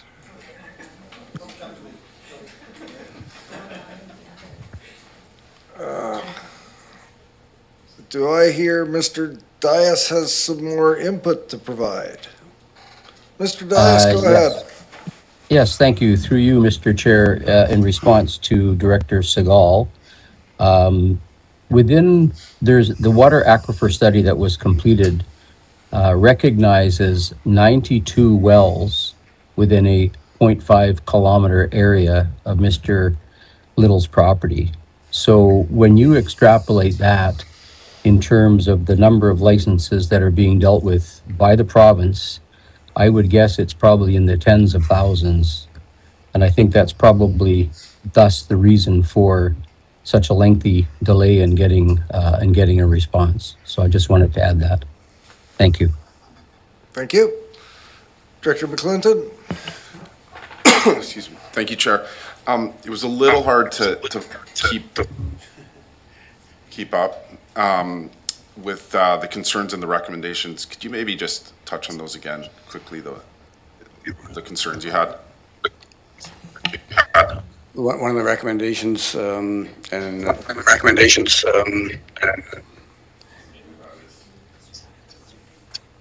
one of the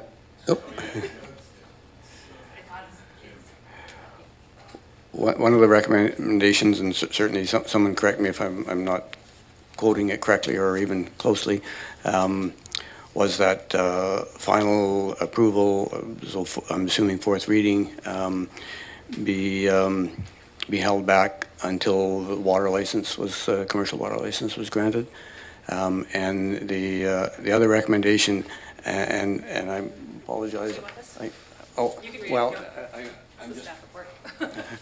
I'm just not totally sure whether I'm misinterpreting the staff report, but the impression I got in reading it was that perhaps the restricted uses that we had agreed to on the zoning application on 3450 Trans-Canada Highway staff was maybe suggesting that those would also apply to 3430 and 1060 Chapman Road properties, which wasn't my agreement or our agreement. It wasn't my interpretation of my agreement to restricting those uses on 3450 Trans-Canada Highway, the zoning application that's in front of you. Well, I was just going to wade in here and suggest that it would be staff's responsibility to share their report and if the interpretation that the applicant has is different, that they would need to work that out as opposed to us trying to figure it out right here. So please proceed, Director McClinton. If staff could give clarity on that, and maybe it's simple, yeah. Yeah, and we'll get to that when the questions for the applicant are finished. So are there any other questions for Mr. Little? Seeing none, thank you very much. Thank you. Ms. Woods, there were a couple of things brought up during the information that Mr. Little provided us. Were you taking notes? Through the chair, no, I was not taking notes, but I'll do my best to use what little memory I have to try and recall. So when you come in for a rezoning application, it does open up the zone. So yes, and I apologize to the applicants if they were not clear when I stated that the uses would be removed from the CD3 zone. But that is the intention of staff, was to remove the uses, the incompatible uses, from the entirety of the CD3 zone. And then my memory's failing me on the second thing. Oh, the water license. So through the chair, Armin, we grapple with this quite frequently as staff. The Water Act allows you to continue use as is. It doesn't necessarily allow for an expansion of the use. And is it best practices to expand a use if you don't know that it can actually be fulfilled because there isn't issuance of a water license? So that is something we grapple with. That is why the recommendation is before you. These are staff's best practices in front of you, but we are your children. Well, I'd suggest that it's more than appropriate in that there's a number of things that we don't grant forth reading until certain requirements have been met, and this is the staff's professional advice to us at this point. I'm also going to suggest that if there are issues of interpretation of this item as far as removed uses and the likes, that I would suggest that the director for the area might refer this back to staff. Or if there was, the will of the committee, the recommendation that the director makes could be considered, and in the intervening time between now and the board, those questions could be clarified. So, with that, Director Nicholson. Thank you. I would just like clarification on why those other uses are not compatible. Ms. Woods. Through the chair. Tourist accommodation uses do come with very specific and different quote-unquote nuisances than what a typical retail commercial site would be, as it is surrounded. These particular properties are surrounded by residential neighborhoods. There are risks such as littering, noise, fire. There's a whole host of risks that come along with having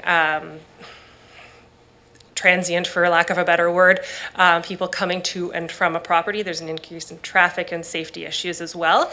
That is where staff were coming from when saying an incompatible use with a more typical retail type of use that is being practiced on site.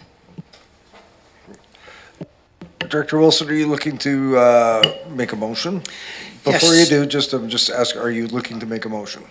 Yes. Okay, can you hold that thought for just a sec, Ms. Pressman? Could I speak to you for a second?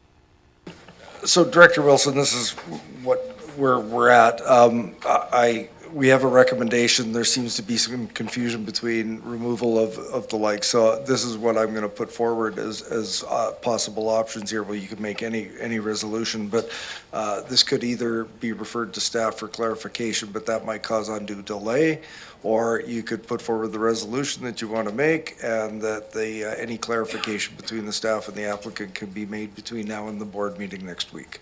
So I turn to the director for the area. What is your pleasure? Core. Okay, now the first one, okay. I'd like to make a motion that, as you suggested, the applicant and staff discuss this before the next, and this refers to items 2 and 3 for clarification on those uses there before bringing it back to the board in 2 weeks' time. As part of that, I would like to Let me just stop you there. This is I believe, the last EASC meeting before the end of the month. Then there will be one board meeting, so it will bring this to. Okay. This will bring it to September. So I'm suggesting if you want to move this forward without undue delay, that you move the resolution that you want to move, and that staff can make clarifications. If we do find that there's incompatibility between the two positions, then it can be withdrawn, or it can be referred back at the board. Okay, this gets a little bit complicated now, to say the least. Can I go to item 6 first of all, because that to me is a very clear one. And that one is that we remove that item 6 from this recommendations, because we don't know how long it's going to take for the province to actually give any kind of permission here, which means that whatever happens with all the other recommendations and items in there, nothing can move forward with item 6 still in there. Can we move forward to remove item 6 and move this forward as quickly as possible without having to wait for the province? Because they've already said, as I said, while the application is being processed until a final decision is made, Section 140 of the Water Sustainability Act authorizes you to divert and use water in accordance with the water use described in your application. How long are we going to have to wait for the province? Well, That's my problem right let's there. hear from staff, and I think that that's a fairly substantial change to the staff recommendation, and we would have to look to directors as to whether it would be supported or not. But staff, what are your thoughts? Through the chair, staff have put the recommendation in there for the reasons that I noted earlier, that do we continue to zone land for uses that may not be permitted there if they can't get a water license? And that is the rationale behind our recommendation. However, we are at the will of the committee. So, the recommendations before you are staff's professional opinions and best practices, but we are at the will of you. So, Director Wilson, might I suggest that we move, if you're looking at the staff recommendation, I'm unlikely to support the complete removal of item 6. I don't know what your colleagues would think, but I would be prepared to split and do 1 through 5 and then have a final vote on 6. Well, on 7, sure. It's not on this page. Let me just have a quick look. So let's just make sure that we're all clear and we're voting on the same things. And there is a 7. So, Director Wilson, would you be moving the staff recommendation excluding 6 at this point? Yes, I would. Is there a seconder? So there's a seconder. So I'm going to suggest that someone move item 6 afterwards. So at this point, we have items 1 through 5 and 7. Did we have a seconder? Well, yes. Do we have any discussion on these items? Director Martman. And is that with clarity that they will be discussed between now and next week? Yes. Okay, just confirming that I didn't Yes. hear it in the motion. And clarity that I hope somebody's going to be moving item 6 for discussion and debate next too. So, any other discussion on the item? Then I'm going to call the question I guess we should, we should have it read out, please. That it be recommended to the board that for application RZ 22C01-3450 Trans-Canada Highway PID 000033057 to facilitate the expansion of the Arbutus RV and marine sales. 1, an official community plan amendment bylaw be prepared for board consideration of first reading to amend Schedule L to redesignate the subject property from regional, residential, and local, rural residential to regional, commercial and local, highway commercial, and amend Schedule U to add the subject property development permit area, DPA 11, commercial and mixed-use development. 2, that a zoning amendment bylaw be prepared for board consideration of first reading to rezone the subject property for rural residential to RR2 to rural comprehensive development. 3, Chapman Road, CD3, that Number 3, prior to consideration of adoption of the proposed amendment bylaws, confirmation be provided to the owner that existing uses and structures within CD3 zone have been cited lawfully and otherwise meet all applicable CVRD and provincial requirements. 4, that prior to consideration of adoption of the proposed amendment, the owner apply for and receive a CVRD demolition permit for the existing building and any associated accessory buildings, and that those buildings be physically removed or destroyed. 5, that prior to consideration of adoption of the proposed amendment bylaws, Section 219 covenant be registered in favor of the CVRD to secure the following conditions prior to any commercial use on the subject property. A 30-meter no development buffer area around the existing pond as outlined in the Aquifer Protection Plan by Madrone Environmental Services dated May 23rd, 2023. B, installation of maintenance of on-site drainage infrastructure and erosion and sediment control measures, including measures to prevent runoff from entering the 30-meter setback area around the existing pond. And C, that only access to the site is to be off Chapman Road in accordance with the memorandum prepared by Watt Consulting Group dated June 1st, 2023. The existing site access is to be decommissioned and closed upon construction of the new access. 7, that public hearing be scheduled for application RZ 22C01-3540-3450. Sorry, flip the page quicker than I should. Trans-Canada Highway PID 000033057. Chalk. Everyone's clear on the resolution before us. Thank you, Ms. Boyd. Call the question. All those in favor? Any opposed? None opposed, the motion carries. Director Abbott, I'd like to move item 6. is there a seconder? It's been moved and seconded. Do we have any discussion on item 6? Director Wilson. Yeah, thank you, Mr. Chair. And I'm going to read from my prepared notes here, so bear with me for the time being. As we've heard, the current well on-site pump tests at 14 gallons per minute. And consumption on-site based on the washroom used by staff of up to 30 employees in accordance with a letter from a registered on-site wastewater practitioner is 300 to 400 gallons per day, which is more than adequate for the pump to supply. And given what would appear to be a continuing lengthy delay in processing license applications, and I do appreciate the professional advice of staff, they have to stick to that, and I do appreciate what they're saying here. But despite several follow-ups by the applicant allied with the province's authorization to continue, it doesn't seem reasonable that a fourth and final reading would be delayed until that license is issued, because we don't know when that's going to be. It's just going to hold up things even more. So I do feel that the removal of item 6 is a reasonable request, given that this has been going on for some considerable time, the years that this application has been in there.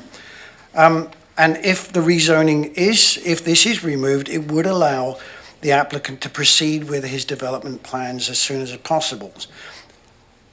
Now, one of the other things that has been done, and I'm sure you remember this, that Arbutus RV has set up training courses at VIU for RV technician training, and there's only one other place in BC where they can do this. They've worked with VIU. There are apprentices going through there with coming out with Red Seal certification. That's great. They've done this so that they can expand their business. Further delays, I really don't want to see them there, and I'm asking that just for now, let's remove item 6 from here. If the province comes back in 1 year, 2 years, who knows, 5 years' time, says, sorry, you can't do that, let's let the province and Arbutus and I'd sorted it out at the time. We're not looking for huge amounts of water here. We're looking for a reasonable amount, more than enough that this present pump and well can support.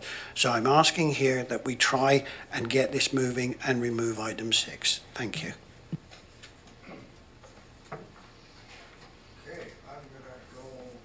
Oh, sorry, I've got Director Martman, then I'm gonna go to McClinton, then I go to Nicholson, and then Dex. So Acton. Director Martman, go ahead. I feel like, thank you, Chair.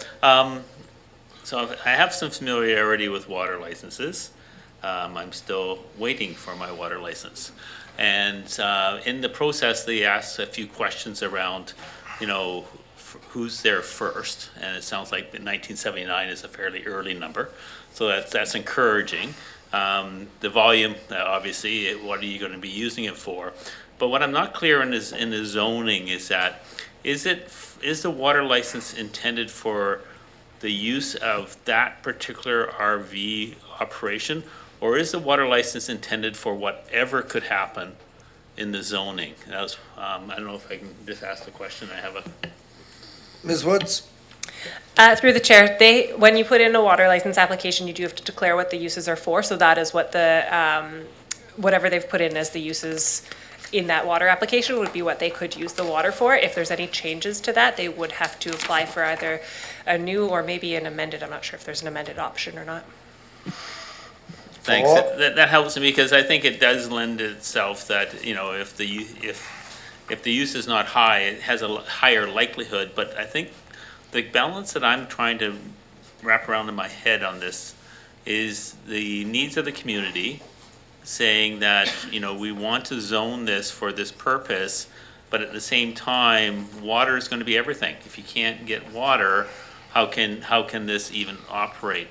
So I'm wondering if there's an alternative that staff can suggest around the placement of a covenant or the placement of using of something. I'm just trying to be innovative to say, how do we assure the community that, you know, we want to make sure that this license comes through in fruition, but if it does not, there's a plan B. So just hang on for a second here. So this is all about timing and working together, and I'll allow the question because we actually have a resolution on the floor. So we're now venturing into hypotheticals of what if and other. So I'm going to go to Ms. Pressman, and I'm going to ask subsequent speakers to speak to the resolution on the floor. Ms. Pressman, can you assist us with Director Martman's question?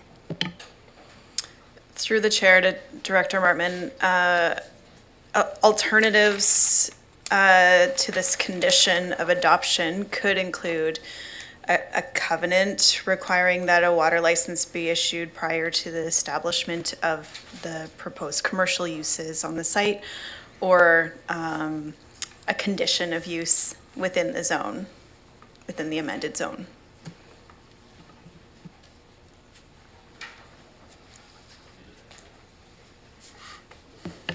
Yes, thank you. And I was going to say something else, but it's escaped me, so it couldn't have been that important. Director McClinton. Thank you, Chair. I'm inclined to support the director of the area. I know this is a tricky one, but, you know, I think the applicant has waited a long time. I think this is one of those few exceptions that we might be able to make. I just want to be clear, is there any, this is a question to staff, is there any undue blowback that may come from the province that I'm unaware of? Is there any repercussions for us? Are you able, that you know of, if we were to support the motion? Through the chair, I wish I knew what the province was thinking. Unfortunately, I'm sorry, I don't know if there would be anything else. I don't know if Ms. Preston. I was just reviewing the file during this discussion, and all we have from the province is indication that their water license, they have a new task force processing these water licenses for existing use that they're hoping it's going to be processed within the next couple of years, but that it could be for less volume that they've applied for. Director Nicholson. Thank you. What is the risk to the CVRD or the community in general if we don't require this? Ms. Woods? So through the chair, just to clarify, do you mean what is the, like, what the risk is if the zoning exists on this property, but there isn't a water license? Okay. I mean, the risk is that there is a piece of land that is zoned for something that can't actually be accomplished. Right, so really the risk lies with the applicant in this case. So I would be inclined to go along with the director of the area. But I do know that, do you ever call up the water authorization people and ask them for a sense of water issues in that particular aquifer? Through the chair, we did reach out to the water license authority, and that's what Ms. Pressman was speaking to in the file, was that there was a note from the water license staff that they have received the application, and there wasn't an ETA on the processing. However, the volume that was applied for, they may grant less than what is, but there wasn't really much of a But no issue. no real sense given, unfortunately. Okay, I've got Director Acton next, followed by Deck, followed by myself. Director Acton? Thank you. For me, this is a no-brainer. It's not a type of business that's going to use a lot of water. And I know that we don't zone the applicant, we zone the property, but this has already been a family-owned business for decades, and they're not going anywhere. They're expanding, and other points that were added by the director. To me, this. I feel for the applicant. I feel like we should be saying, what else can we do for you? How can we make this go quicker? Because it's what we want on the highway, and it's just, to me, the perfect type of community business that is good for everyone and good for the business owners too. But anyway, so this to me is a no-brainer, and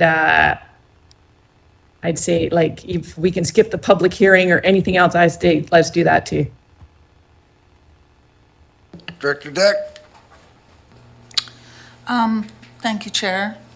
I'm just concerned that this might be the thin edge of the wedge in terms of setting precedents for all kinds of applicants who are waiting for a water license. And if we make an exception this time that in a time when water is under a lot of pressure, increasing pressure, that we just might be biting off a little more than we can chew in terms of allowing exceptions. So I would prefer not to start. Thank you. Thank you. Director Acton, can you lower your hand if you're not wanting to speak again? And Director Abbott, go ahead. Thank you, Chair. Though I put the motion forward, I did so to get this debate on the table. And as a patient farmer waiting for his license that was submitted in early 2016, I wouldn't want to subject any more delays with this application, so I'll be voting against my motion. Director Wilson?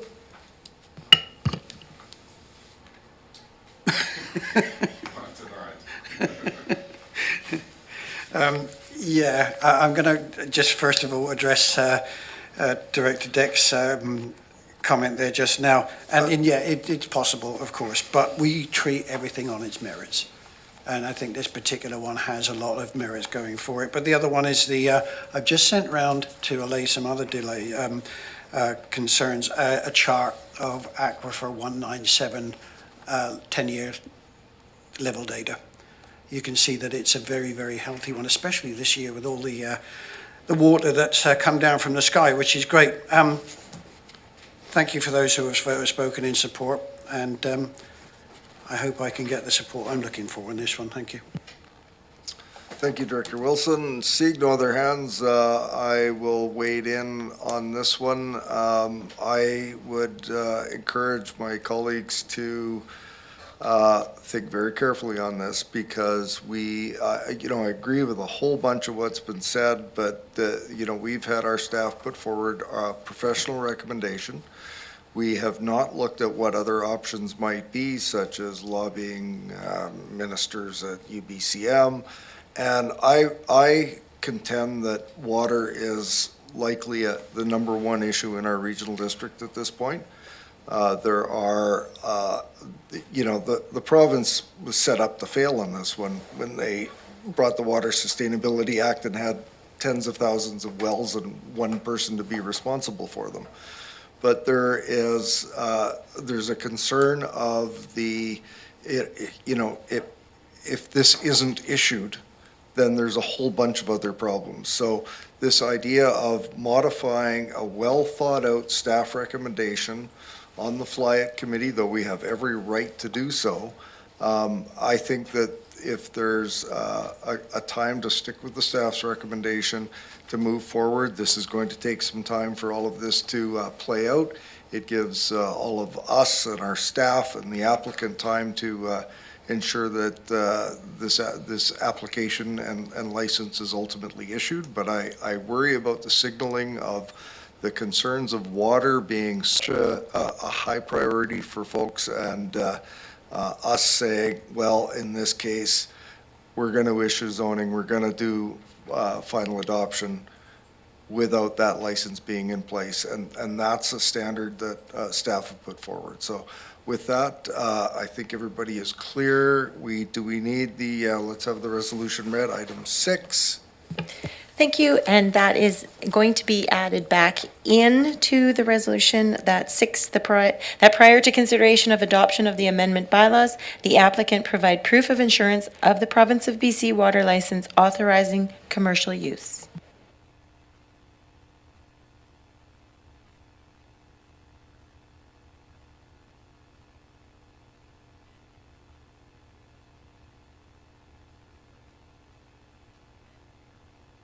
Is everybody ready for the question? So if you don't want this held up at fourth reading, then you vote to oppose. If you're in favor of inserting this back in, you vote in favor. Is everybody ready? All those in favor? Any opposed? The motion's defeated. This resolution the resolutions will go forward to the Wednesday, July 24th, subject to staff having a discussion with the applicant about some confusion of a couple of items. Time for a short break, committee. everyone.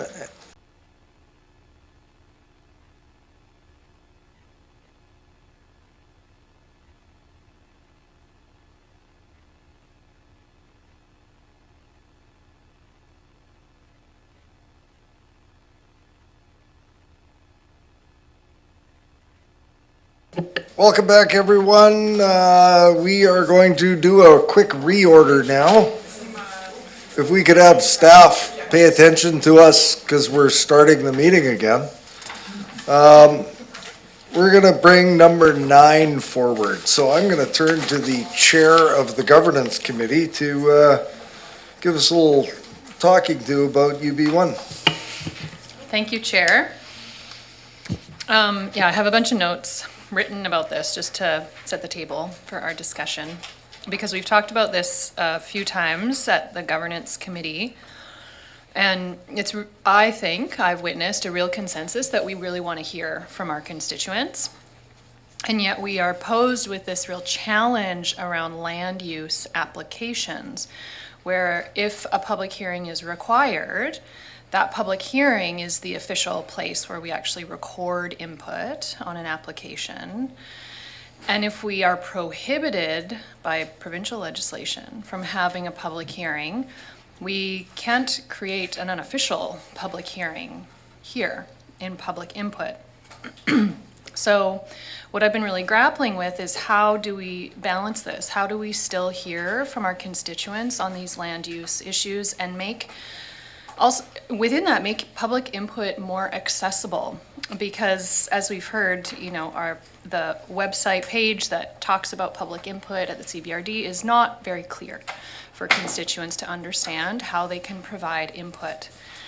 So I'm hoping that we can make that webpage more clear, have an email that is, say, for example, public input at CVRD, that's really clear, and also have parameters around when the public can submit those emails to ensure that they will make it into a format that we receive and hear, and that they know that they've been heard. So I don't know if maybe Ms. Boyd wants to make a quick comment. I know that there is a report coming around communications.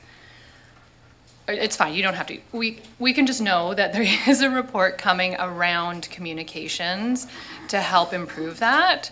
But I just wanted to take a moment to honor that I've definitely heard everyone at this table and am open to more discussion around that. And especially if any of us have any innovative ideas on how to find that balance between following legislation, having a fair process, and hearing from our constituents. Thank you, Director Deck.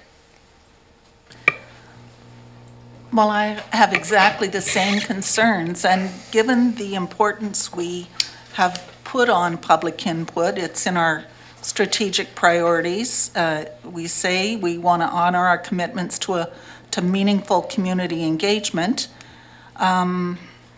So I'm thinking, how exactly as you are, what can we do to replace the opportunity for community input that's been lost when we take it out of our meetings? So also, sorry, what you just brought up, did I say thank you? Thank you.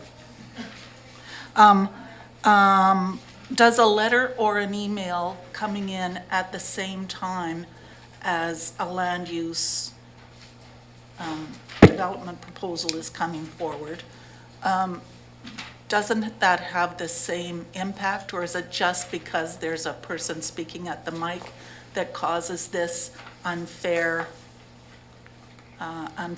to an applicant? Like if it's on the website in public, like what's the difference? So I was going to make mention of this earlier, and I'll afford you the opportunity to respond, but yeah, I'll just give you go ahead. Okay. What I think the goal is to be able to receive input from our community with enough time that we can process and understand and ask questions of staff if we need clarification. And so sometimes when we're given public input right before, at the beginning of the meeting where we are meant to make the decision, my experience is I can get thrown and be like, oh, I don't understand that. And then staff isn't prepared to respond with appropriate information. And yet we're expected to make a decision on that day. And so my goal is to be able to receive the information, clarify any misunderstandings, and then make a really well thought out decision. So by having written input provided, there's at least a bit of a buffer to have the time to respond. Does that make sense? And now I will jump in and add to the fact that the very basis of our decision-making is supposed to be all of us processing information received equally. And generally, that source is supposed to be staff. And in this case, if there's input through a letter or an email, that it is with the application. And that's the basis of good, sound decision-making and governance. And so we must be careful. I remember an exchange here where a director pulled up something off the internet in the middle of the meeting and started reading it out. And another director said, well, hang on, that study was rebuffed? No. Discredited. So we ended up directors arguing back and forth about an item of which staff had no information about.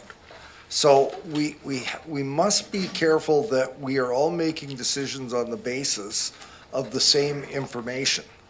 And I'm concerned about that when some directors may get an email, some directors may not.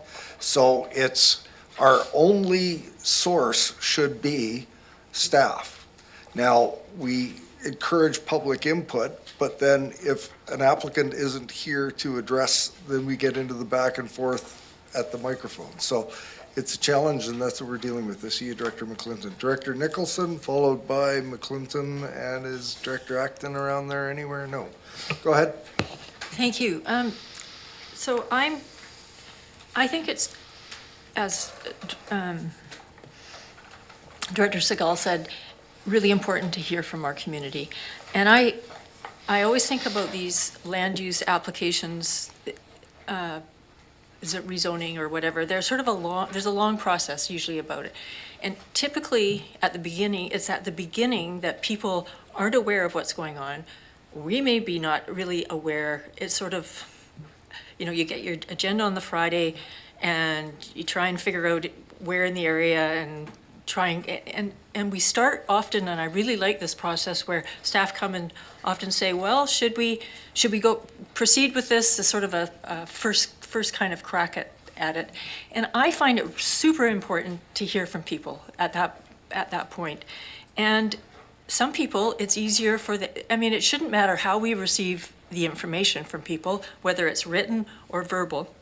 It's just important to hear from them, and whatever's comfortable to them, we should be making it easy and making sure that they feel heard. So I don't think it's broken right now. I would just like to leave it the way it is and carry on, because I think it's really important we have people come and talk to us if they feel strongly enough about it to do that. That's a really good indication of how people feel. Director McClinton. Thank you, Chair. I'm wondering if it might be possible, and I guess this would have to be referred back, but to permit members of the public to speak after the fact. I know we typically close meetings with questions, but at least we would be making our decision with equal information. The proponent would get to present. We'd have our information, and I know we'd typically like to go to the board, having talked things through at committee, but that would at least give us some time where if we got to the board, we could refer it back to the Electoral Service Area Committee if there was, so I know that would be a big deviation, but I think it might accomplish both of the things we're trying to do. Just a thought. Thank you, Director Acton. Oh, I removed my hand because I considered that maybe we're only talking about the input period, or are we referring to question period as well? What's your pleasure? Either one. Okay, so I think sometimes we're presented with kind of misinformation, not on purpose, or kind of like information that is slanted and not fully factual. So sometimes it's hard to completely process it so quickly, right before we make a decision. And the public is invited to our meetings because they're witnessing our meeting. But getting that information so quickly right before a meeting, I don't think is good governance. And then question period, I haven't actually seen it as very productive. It's maybe because it's just to the chair or some way it's become a speech or a stump the chair process. Like, can I make the chair look stupid? And I think that it gets abused. Anyway, I'm sure you guys have discussed this already. I missed the last one. Director Martman. Thanks. Maybe I come from a different viewpoint than others, or maybe some share this, but I think public input for me is really for the public. And that we construe it into what does it mean to us. And so for me, I mean, we really went through this with a rezoning application for my area and the ability of the community to come in and just say their piece, with some correction from the chair once in a while, is so important. And I acknowledge it's not always great. It can be messy. But I would argue that democracy can be messy. And can we, our kids have messy bedrooms. Do we put up with those things? And I don't mean to make the public like my kids' bedrooms, but that we put up with certain things because in the overall picture, it is really valuable. And honestly, I think it's engagement. We want to engage the public in any means possible, and to have them come in to be able to say something or listen to somebody that they came with say something. The engagement is so powerful. I just would read a quote, the highest measure of democracy is neither the extent of freedom or the extent of equality, but rather the highest measure is participation. And so it's interesting. I'll leave it at that. Thanks. Did I see Director Abbott put his hand up earlier or not? No? Okay, so we've got Directors McClinton and Deck for round two, but Director Wilson for round one. So go ahead, Director Wilson. Yeah, thank you. There's two words that came up there, valuable and essential, and those two are, to me, prime. And to be quite honest, I could never, ever contemplate doing away with public input. I couldn't, and I'm surprised we're even discussing it. Thank you. Director Deck.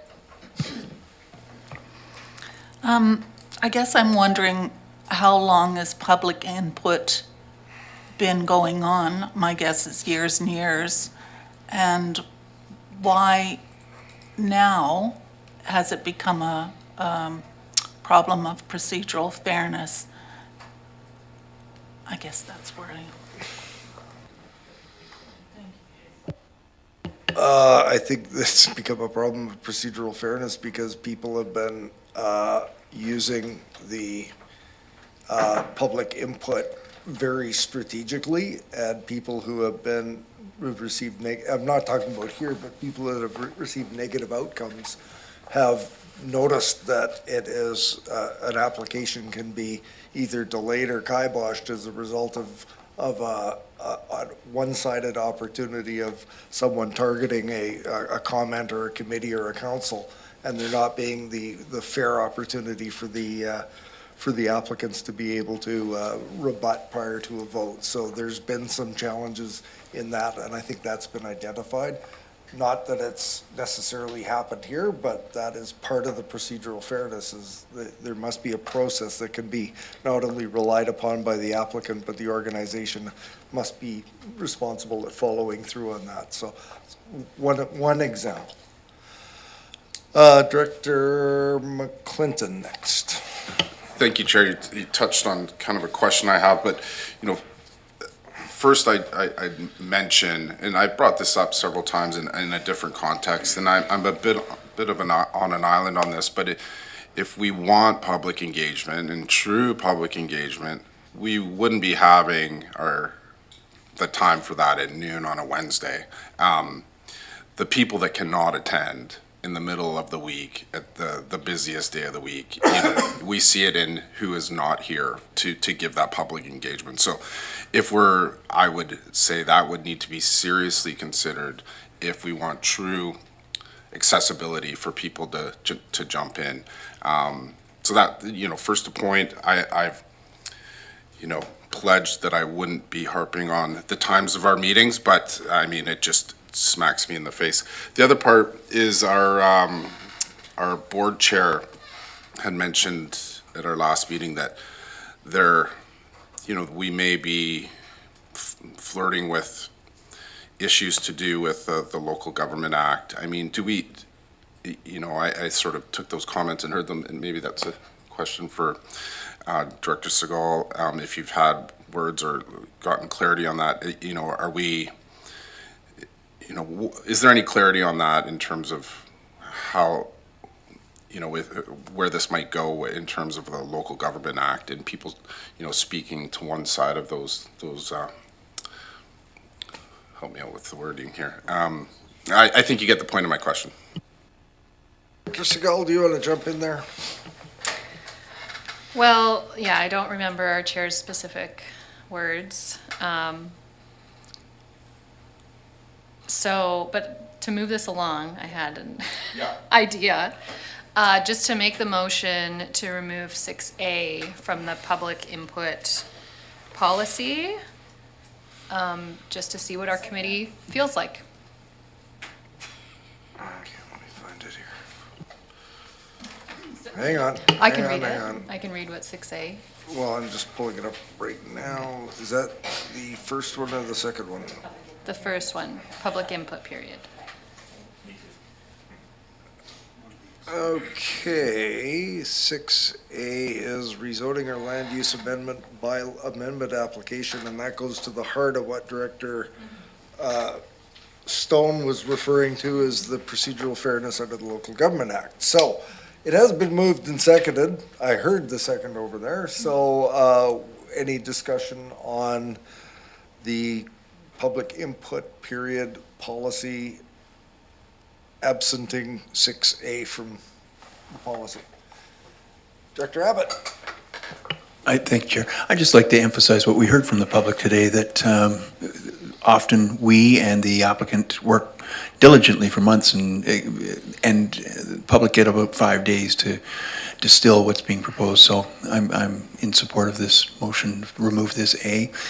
And from my experience, the public input for the last 2 years has been mostly respectful, and perhaps I could be disabused of that from longer-term directors, but we need to hear more from public. And to Director McClinton's comment, yes, this is a challenging time for working people to find time to make it here, either here or on a Zoom call. Perhaps Director Segal's ideas of a web portal that's very receptive and helpful. So thank you, Chair. Director Acton, did I miss you?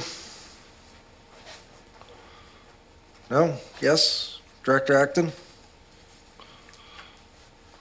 No, it's fine. Okay. Director Wilson, did I miss you? No. Okay. So we have motion on the floor. It's public input minus 6A. Any further discussion? Call the question. All those in favor? Any opposed? I didn't get your, it doesn't matter, it passes. We're not recording opposed, so it's good. So, motion passes. Do we have Director Nicholson? I'd like to make another motion on the question period policy that we delete 8A. Okay. I think that we should be encouraging people to ask questions about applications right up to they enter the public hearing.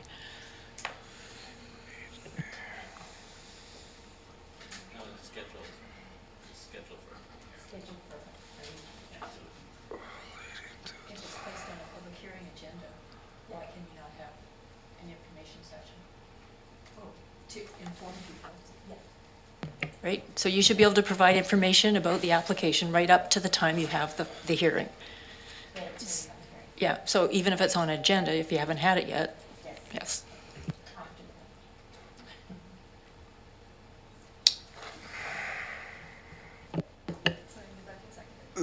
Well, I'm processing here for just a second.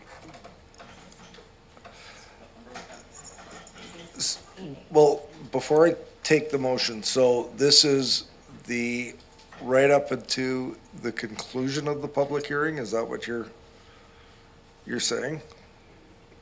No, this reads that questions relating to a development application are not permitted if the application has been placed on a public hearing agenda. And I think that we should be able to take questions right up until the public hearing. And you usually post an agenda, a week or 2 weeks before the hearing. So that precludes 2 weeks of asking questions. Point of Go order. ahead. I thought I'll that hear that you. was in line with some legislative requirement. I'm trying to remember what it was, but I remember reading that. It bothered me. Ms. Charolf, help us, please. I'm not, sorry, Chair, I'm not sure I can. Try. No, I will try. So, yeah, so the rationale for having a bit of a breathing period between taking comment and a public hearing is that there is an opportunity for staff and or the applicant to respond to that commentary or the questions prior to the close of a public hearing.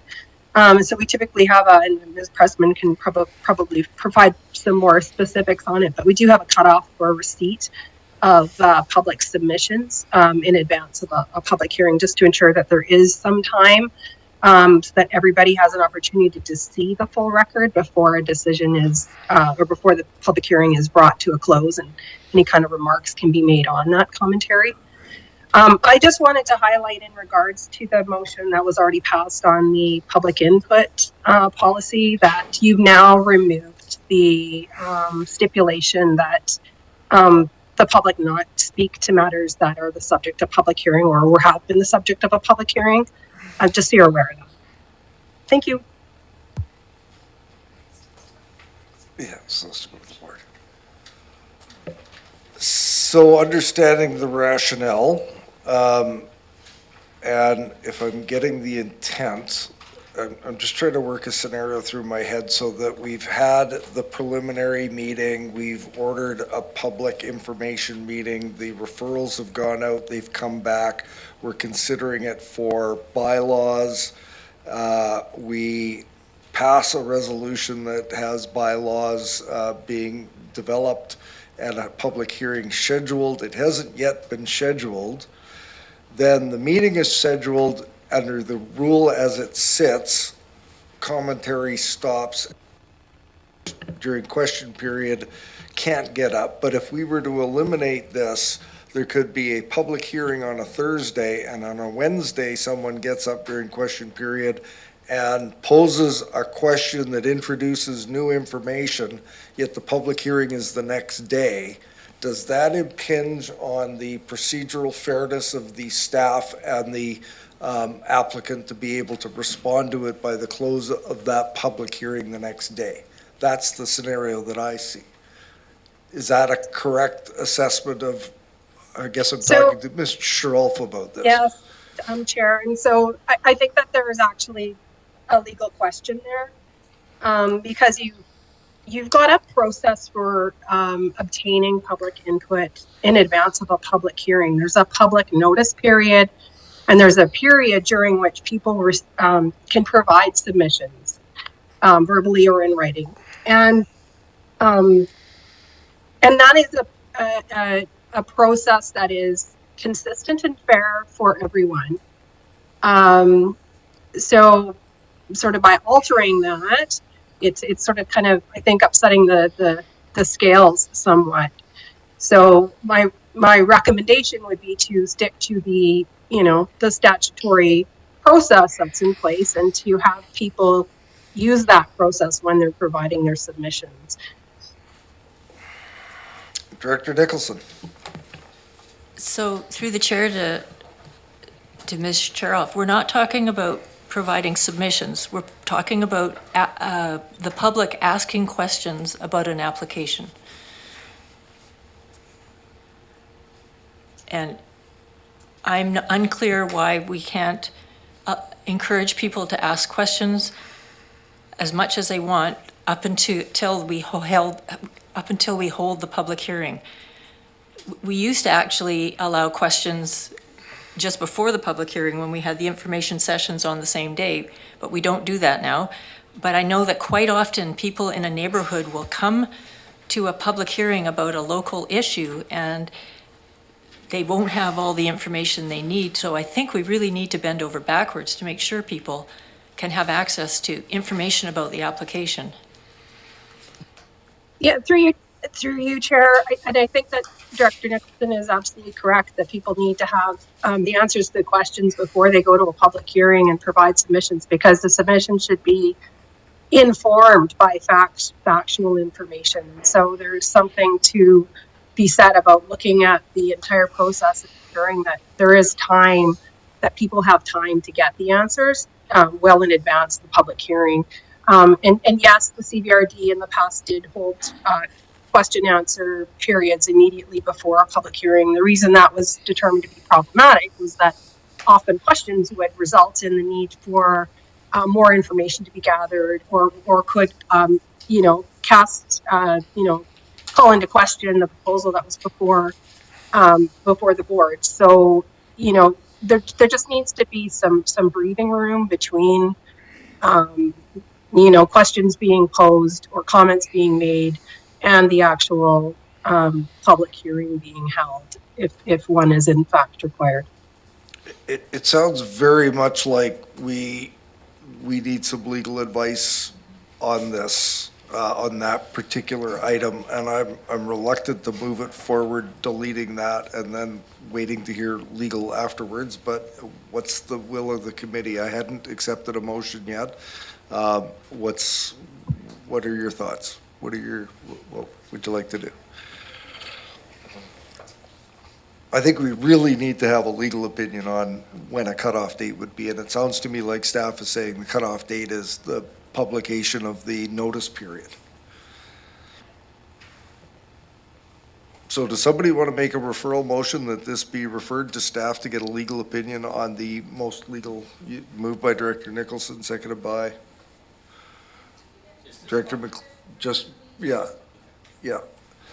So we will refer, we're not going to move forward on this. We're going to refer that specific question around timing to legal. It's been moved and seconded. Any further discussion on this? Director McClinton, then I'll go to Ms. Mohan. Perhaps I want to add something to the referral. So I don't know if it's a question. I want to know if public, perhaps say at the board meeting, will be able to speak to the item. If at all, will the public be able to speak to a land use issue? Is that not permitted whatsoever, or is it just before it's at the EAS? Can that be referred? So currently, my understanding is when the initial application is published, when we're doing a preliminary application, they can speak to an application then. They can speak to it when it comes forward as a second application, when we send out referral letters and it's come back and it's the second time, and they can still, people can still speak to it at public hearing then. And it's just the question is, after, if we say, okay, we pass this, it goes to the board says, okay, schedule a public hearing, then it goes to staff, and what staff are telling us now is they schedule, and then that's when the notice period starts. So it's essentially, if it's going to have a preliminary report and a secondary report, there's two opportunities in which they can address that prior to the notice period. Ms. Mohan, what did you have to add to this? Thank you, Mr. Chair. I'm just looking for some clarity around the referral motion, because you've made a motion earlier taking one item out of the public input period policy. And so just when you make the referral motion, if you do go ahead with that, it would be good for staff to know, are we sending both draft policies as presented in this meeting for legal review, or is it just the question period item that was being proposed to be removed, or like what exactly are we sending for legal review? We were going to provide that clarity because right now we're specifically dealing with the question period motion, and it's item 8A that we have the specific question about, so we would be referring 8A for a hard line in the sand, or a hard time period prior to the public hearing. So That's the resolution that I think is before us. Does everybody agree? Okay, I'm going to call the question. All those in favor? Any opposed? Not opposed, the motion carries. We're just going to let Director Martman. So, yeah, all due respect that we remove 6A from the public input, I think this topic is exactly what we need to align between both documents. So the idea that there's a time when you have to, when public input ends, when it hits the public hearing, and we have to say that in the public input period, and it needs to align with what comes out of what we discover from the lawyer on 8A in the question period. So I think what I'm going to suggest is that that may make perfect sense, but right now the confusion level is rising. So what I'm going to suggest is that we've already passed a recommended resolution to the board. I'm going to ask that staff look at what we've just done as far as referring for the question period and what we've already passed as a resolution to go through to the board, that we have some clarity as to whether or not that linkage that you just described can be made and explored prior to the board meeting. And if they can't get an answer by the board meeting, we have to refer it for legal review on the other item. Does that make sense? Everybody clear? Good summary. Staff get it? Right on. What are we doing next? Oh. We voted on the referral motion. But does that mean we're going to leave all of the rest of the question period, or Director Martman? Oh, sorry. You want to answer that question? So we've referred 8A. Are we doing anything with the rest of the question period policy? Director Martman? Sorry, I got to go back to my notes here. Yes. Question period 4, report back after the next meeting. How does that even So what make we're, sense? the way we're doing it is we're processing, we're raising the question when we remember, and we're trying to make it at agenda review. If there's been a question posed at a previous meeting, that it will be researched and reported back if it's timely and someone's still looking for an answer, or we can report back to them individually. However, the time frame says after the next meeting, which means it could be any time after the following meeting. Like, that's after the Okay. next meeting, like, Need to so correct the wording? at the next meeting or before the next meeting, but after it means whenever, which is. I think it's intended to be a question period in the next meeting. At question period in the next meeting. She's making the adjustment now. Can I Yes? keep going? Yeah, go ahead. I thought I'd just bring this up for you, Chair. First come, first serve On? on who speaks at public input. If we want to develop a policy on that, that is fine. I've heard numerous complaints from folks that say that the question period that is completely consumed by, or public input that's completely consumed by one agenda item is not reflective of the group that could have shown up. So first come, first serve is problematic in my eyes, but if the committee thinks that they want to recommend that to the board, we can certainly do that. So just to follow up, then I don't agree with it. I think, number one, I have no idea how you can even determine that. So. Would you like to you have hear how? You have to pull a little tab? Would you like to hear how? Sure. I take this scratch pad into the crowd, or the corporate officer does. I ask who's here to provide public input. Is there any particular item? And I ask if there's a spokesperson for a group, and then I take a few names like I did today and determine that there's 3 items that people want to address, take the names of individuals who would like to address them, and then read out the names as they've been put on the list. It seems to work pretty well. Yeah, I like that, but however, it says right now, first come, first serve basis, so you would need to have. Oh, we're correcting that then. We have to. Sorry. Sorry, it's not, that's not how it, right now it's first come, first serve. How did that slip by? Thought we corrected that. Sorry, now we know why I am.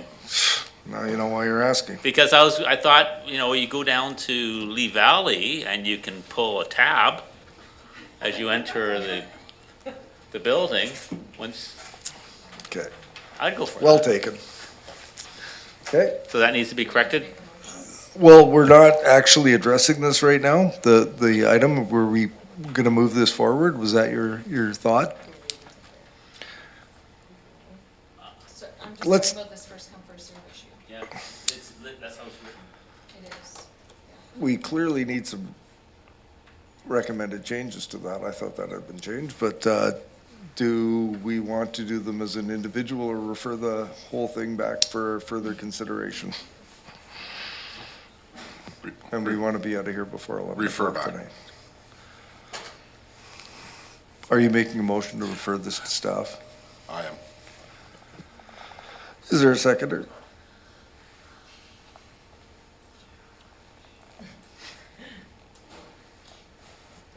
Dies for lack. Oh, look at that, a last minute seconder.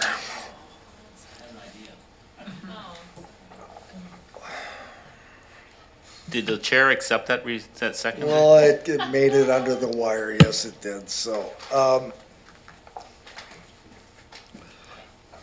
Director Segal. The reason I seconded it is because, yeah, I have memories of a number of small edits that were recommended, and I'm not sure if that's gotten into what was attached to this report, so just, yeah, I think a refer back to follow up on those items. That's would what be I'm good. thinking. Director McClinton. In addition, we won't need to use this policy for the next 6 weeks. Right. Yeah, I think the idea was we were gonna try and get it done before coming back, but, okay, so we have motion to refer. I'm gonna call the question. All those in favor? Any opposed? Not opposed, the motion carries. Is it me or are we getting sloppy? It's me. Next item.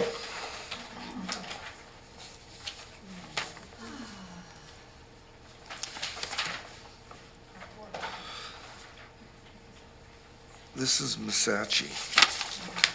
Okay, we don't have a staff person to present on this. This is a very simple boundary extension. Could I have somebody move the recommendation? It's been moved and seconded. Any discussion? Seeing none, all those in favor? Any opposed? Motion carries. Thank you.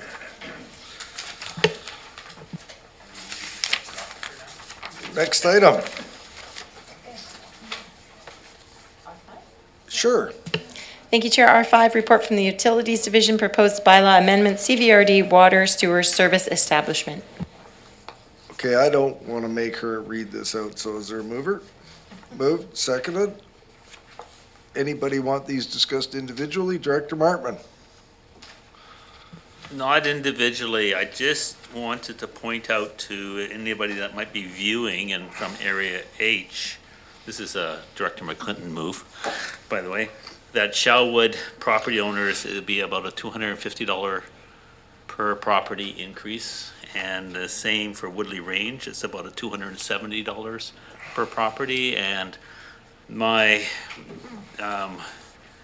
concern that, you know, as we go into budgeting, this will weigh heavy on my mind, that, you know, that they're facing these certain property, and I'm not saying they're not undue, but I'm just saying it's one more thing that they have to face.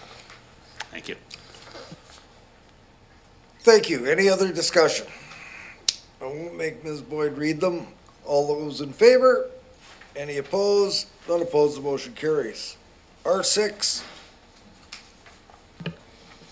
R6, report the Utilities Division regarding feasibility function F-130 drainage system study. Mr. Mooney. Oh, welcome. Hello, thank you. So With this report, we are asking to undertake some work on an investigation of the implications and servicing requirements to determine whether CBRD should consider the acquisition and expansion of drainage functions. Utilities currently has 8 drainage functions that include drainage infrastructure. As our division, our focus is on water and sewer, and staff, including our operators, are skilled specifically in those areas. Currently, the drainage systems are small and managed sort of off the side of our desk. Maintenance is done by contractors. In most of the systems, the infrastructure is shared with Ministry of Transportation and Infrastructure, which complicates areas of responsibility and the development approval process. In rural areas, MODI is responsible for the roads as well as subdivision approval authority. They do not allow any discharge to MODI ditches or infrastructure from development. As a result, there's increased desire by development applications to have urban density in rural areas, which would require urban drainage infrastructure not typically seen in rural areas. So as a result, we're being asked to consider expanding existing services, acquiring new services, and even increasing the level of service we currently deliver by establishing comprehensive closed drainage systems. Therefore, we're seeking direction on developing policy to support whether these applications should be considered and to what extent. And alternatively, I would like to suggest an option that, as we're currently do not have the resources to complete this work within the division, and we have a number of sewer and water projects and acquisitions in process, we would request a moratorium for any new applications on the expansion of existing CBRD drainage services and the acquisition of any new or existing drainage services. Thank you for that. Director Segal, do you have something that you can help us with, and maybe we can add what Ms. Thompson had added on at the end there, or does Ms. Boyd have something that can help us with? Ms. Boyd has something that might help us, but can you make sure you've got the writing on the moratorium wording available to her as well? And can you lead off with some of the information that you have? Sure. Yes, Chair. That the report be referred back to staff to assess the continued viability of the CVRD stormwater and drainage services and to develop policy informing the continued delivery of these existing services and consideration of the provision of new services. Can we make that a part 1 and then the part 2 be the moratorium material for now? Does that sound like an acceptable path forward? I'm looking to committee. Yes? Yes. Okay, so let's move the first part, which was just been read out. So is everybody, okay, so can we move and second it and then discuss it? Okay, moved. Do we have a seconder? Moved and seconded. Director Martman, question. So how does the feasibility study fit into this motion? Because I don't hear it, but are you intending it, or is it really just come back with a policy? It's come back with a policy. Thank you. And so, given... I'm confused, Chair. Perhaps I could hear the motion again and get clarity on what we're being asked to... Could you read the motion again, please? That the report be referred back to staff to assess the continued viability of the CVRD stormwater and drainage services and to develop policy informing the continued delivery of these existing services and consideration of the provision of new services. If I may, we at present look after 8. There's the potential that there could be thousands of drainage service areas, given the challenges. I'm concerned about the creep of us assuming, the CVRD assuming responsibility for a service that, because higher levels of government have not, in my view, done their job, we're obligated to take on a service that we do not seem to have the staff for. It's not, they're talented in water and sewage servicing, but this is a whole new specter. And I'd be for feasibility, but I'd be more along the lines of advocating that we petition higher levels of government to take on what they should be with new climatic events. The prospect of drainage challenges is going to, they're already challenging our properties and our infrastructure. I think this needs a far great, I just don't want to see something come along and all of a sudden we'll find that this body is managing a new service level and a whole new cost element. I believe that's the specific intent of that motion. Thanks for the clarification. Director Deck. So I need a little clarity too. So if it was referred back to staff, would staff be expected to perform all the benchmarking and so on themselves without the $25,000 or, yeah, I just need some. Mr. Mooney. Thanks to the chair. That's what it appears to be. Although I'm not entirely sure, it seems like the motion really is asking staff to conduct the feasibility work that staff's recommendation was to seek a consultant to help us in that endeavor.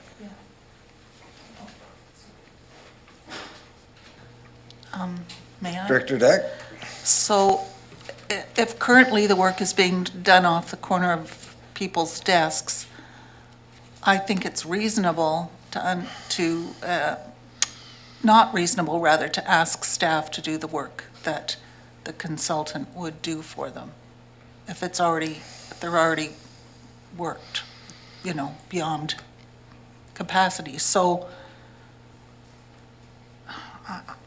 I'd be willing to go with the original recommended resolution, which is to ask a consultant to do it. I think that's, if I understand correctly.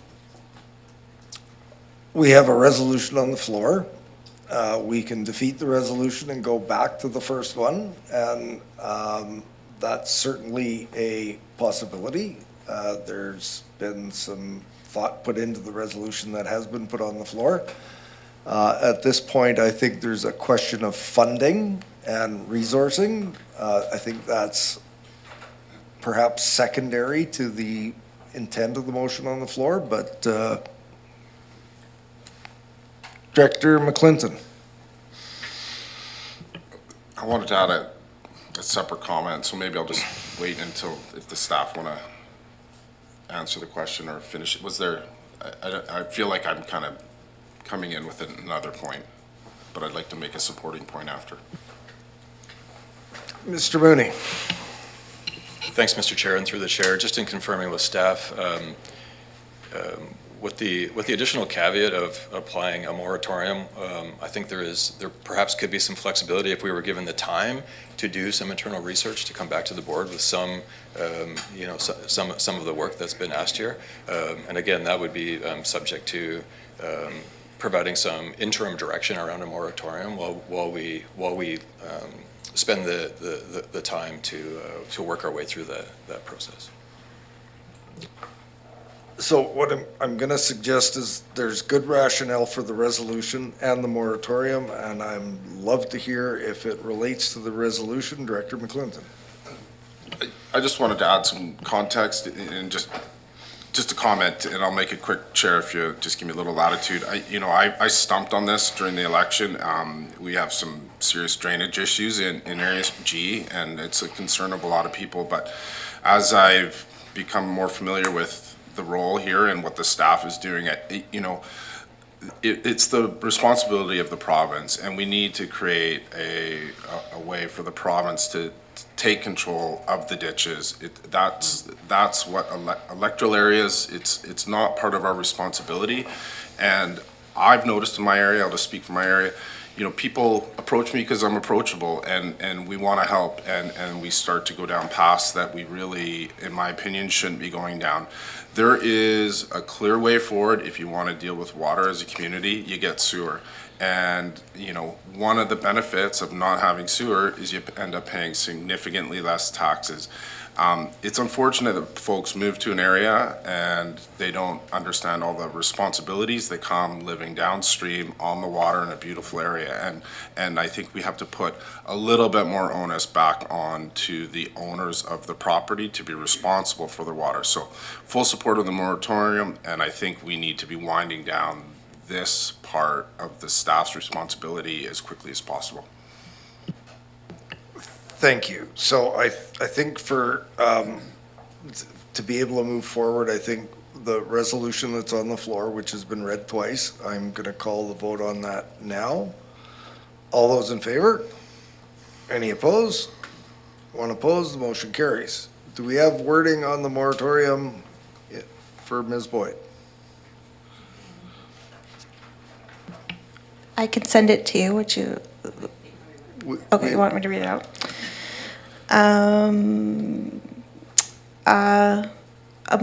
So I guess recommendation for a moratorium for any new applications on the expansion of existing CVRD drainage services and the acquisition of any new or existing drainage services. Do we have a mover and a seconder? Any discussion on this? Director Segal. I'm wondering if this moratorium would also apply to MOUs that parks get with MOTI to do roadside paths. I believe that. Or we're just talking about a service. We're just talking about drainage. Utility function, Yeah. Yep. Okay, didn't want to rule you out of order there, but, so, we've heard the wording. Director Acton, did you have something? I guess it just, an opportunity for us to get a letter or do some provincial advocacy to the province on these issues for us. Maybe that also included is an opportunity for that. And then we'll, it'll come out as a press release too and that kind of thing. That could be a subsequent motion. So on the motion on the floor, call a question, all in favor? Any opposed? Motion carries. Do we want a subsequent motion that a letter be written to the Ministry of Transportation Infrastructure in regards to redoubling their efforts on stormwater management on their provincially owned highways? Do you want to second it and speak to it? Okay, it's been moved and seconded.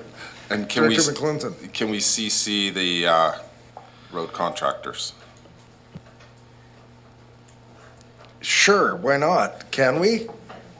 Can I make a comment to that? You can speak next to it. Go ahead, Director Acton. I don't think that's so the contractors are they get the orders from the province. So for them to be CC'd on things that we're trying to get the province to do as their work, I think it's kind of like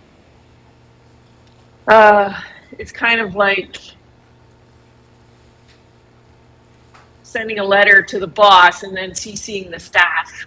It's just not right. So building on that, this is a letter to the minister, and can we inquire as to what this still has to go to the board, and just inquire with staff as to the applicability of a CC to the highways contractors between now and the board meeting? I'm kind of thinking Director Acton's making a good point. We're addressing the minister, and we'll harass the minister's staff in the hallways at UBCM while we're there, and all of that sort of stuff. But the contractors will get the message if they're told that they have to increase their diligence in ditch clearing and the like. So I'm going to call the question on the letter to the minister recommended the board. All those in favor? Any opposed? None opposed. The motion carries. Oh, what are we doing next? We just had a break, didn't we? Next item, R7.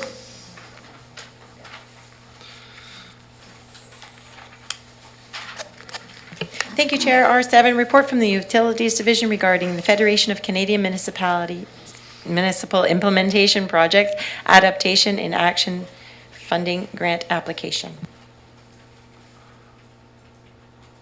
Welcome. You again. Yay, Ms. Thank you. Thompson. Yeah, so this report is to submit an application to the FCM Implementation Project Adoption and Action Fund for the Dogwood Ridge Water System in the amount of up to $500,000.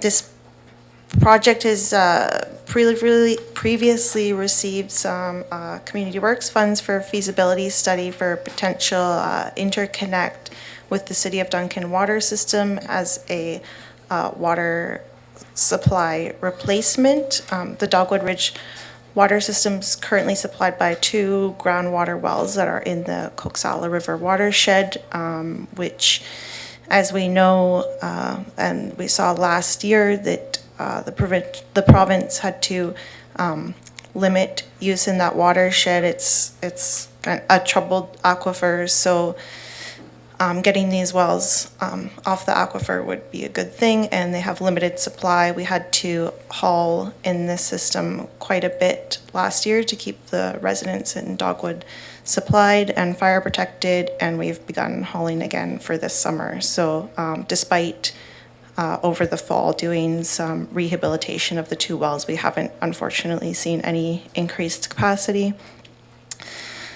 So we felt that this project was a good candidate for this program, and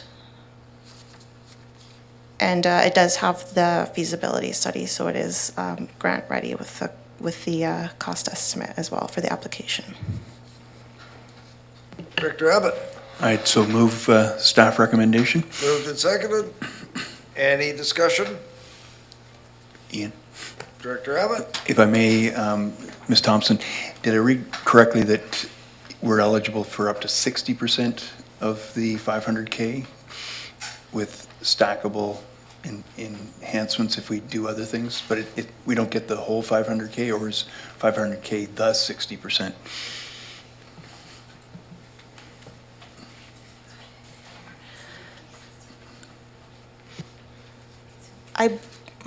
I believe the 500,000 is the full project amount, so it would be 60% of the 500.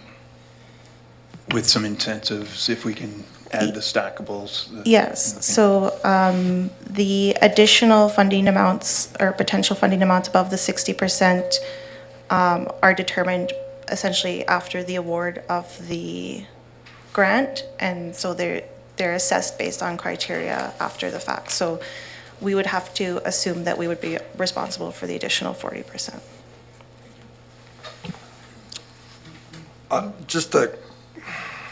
No, never mind. Any other discussion? Call the question. All those in favor? Any opposed? Motion carries. Next item. R8, report from the Community Planning Division regarding external referrals policy proposal. Mr. Tippett, welcome. Good afternoon, Mr. Chair and committee. The report, I hope, is pretty much self-explanatory. Essentially, anytime we get a referral from a government agency, from either within, like a member municipality within the region or an adjacent regional district or Islands Trust in some cases, we do necessarily have to bring a report of that to the committee and take the committee and the board's time to formulate a response. We felt it would be appropriate to create certain fast-track type processes for dealing with referrals in respect of application-generated referrals. In other words, if an application to Nanaimo Regional District to rezone some land generates a referral to us because it's near the CVRD, that staff should be able to respond to those at a technical level. And conversely, there are occasions where the adjacent jurisdiction might be doing more important work, like a major revision to an OCP, regional growth strategy, and so forth. And in those latter cases, we would always bring a report to the committee with a bit of a summary of the issues that might have some influence over CVRD policies. So the suggestion, I think, is that we adjust the existing, or actually create a new referral policy for external referrals. We have an existing referral policy internally in accordance with my recommendation in the report. Moved, seconded, and I just have to take this opportunity to say that it looks like you just can't seem to get around those RGS referrals, and it has to go to the board in most cases, doesn't it? Yes, Mr. Chair, because Enough said.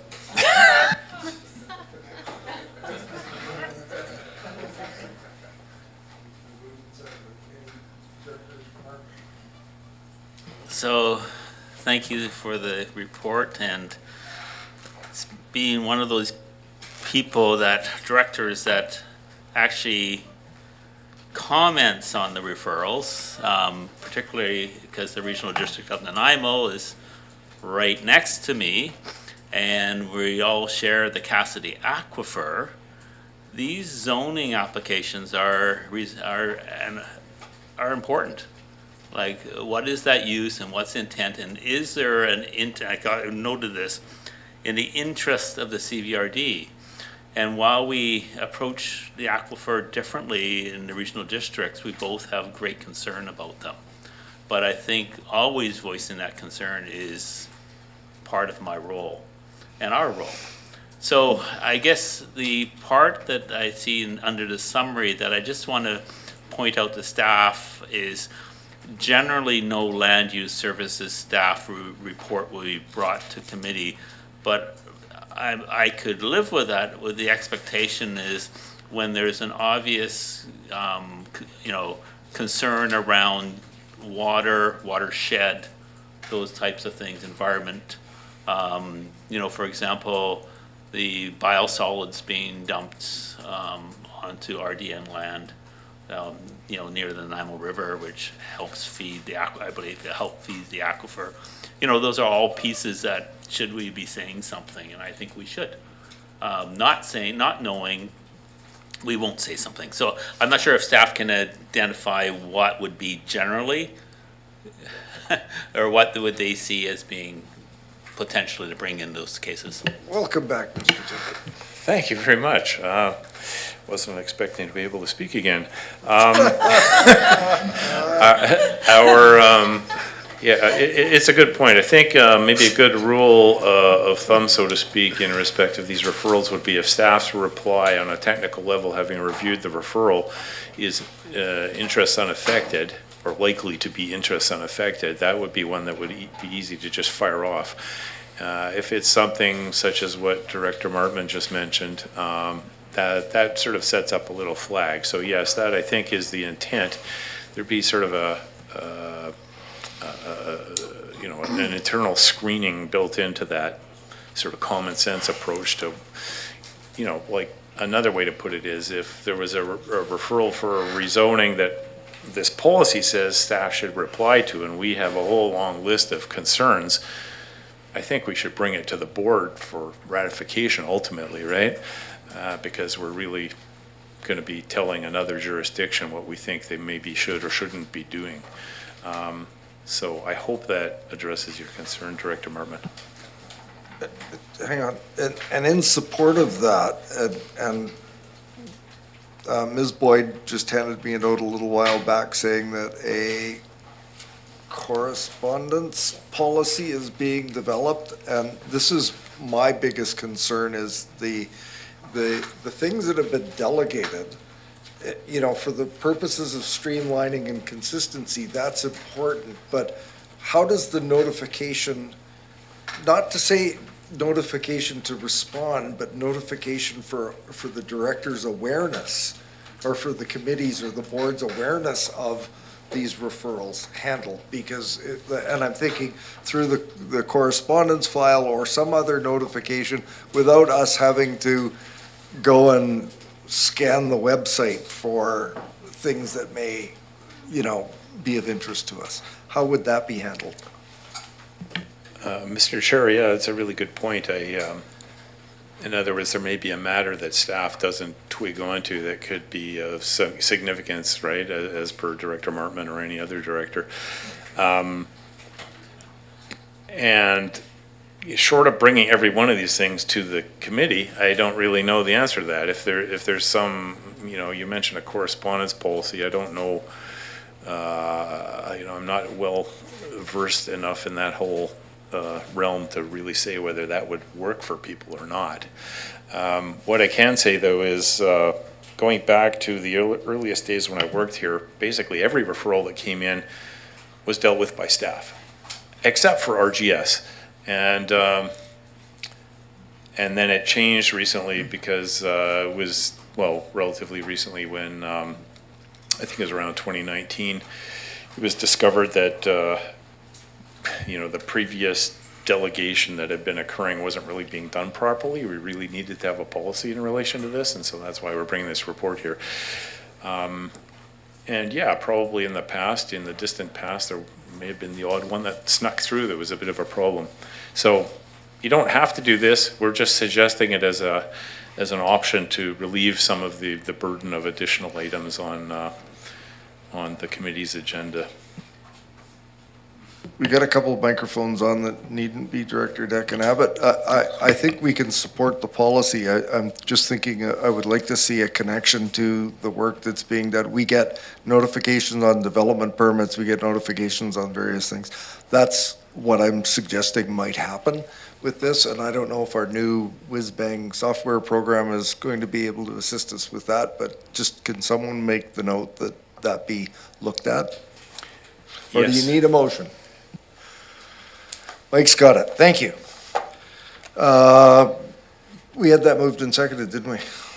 Call the question. All those in favor? Any opposed? Motion carries. R9. Moving right along, report from the Inspections and Enforcement Division, CVRD bylaw 4544, bylaw offense notice enforcement bylaw 2024. Mr. Harris. Thank you, Chair. Did it again. Wouldn't be the first time I've been cut off. Twice in 5 minutes. The purpose of this report is to introduce bylaw number 4544, the bylaw offense notice enforcement bylaw, and subject to its adoption, to adopt the screening officer bylaw notice policy associated with the bylaw. At the board meeting held on February 14th, 2024, the board passed the following resolutions: that staff prepare bylaws, policies, and agreements for the implementation of the bylaw dispute adjudication system provided for in the Local Government Bylaw Notice Enforcement Act for the board's approval, and that staff work with the Justice Services Branch, Ministry of Attorney General, to request the Lieutenant Governor and Council of the Province of BC enact a regulation under Section 29 of the Local Government Bylaw Notice Enforcement Act to apply the Act to the CBRD. As a result of the past resolutions, on April 17th, 2024, by order of the Lieutenant Governor, the Bylaw Notice Enforcement Regulation was amended by adding the CBRD to the, enabling the CBRD to apply the Act for the purpose of a local government bylaw enforcement. CBRD currently uses municipal ticket informations to issue contraventions. It's served personally, which can be difficult to achieve, and if it's disputed, it's heard in a provincial court. Initiating formal court procedures are costly and time-consuming for staff and for the public. The bylaw dispute adjudication system is a simplified ticketing process for initiating enforcement. It can be delivered in person, by mail, or left on a vehicle. It provides a locally managed venue for a non-judicial adjudicator to hear the disputes. It simplifies the process. It's more convenient for the disputants, removes bylaw violations from the provincial courts, and may encourage voluntary compliance through compliance agreements with reduced fines. Typically, bylaw offense notice is issued, the person has 14 days to pay or dispute that. If they pay in the first 14 days, they'll be offered a reduced rate. If they dispute it, their dispute will be, the notice will be reviewed by a screening officer, hence the policy.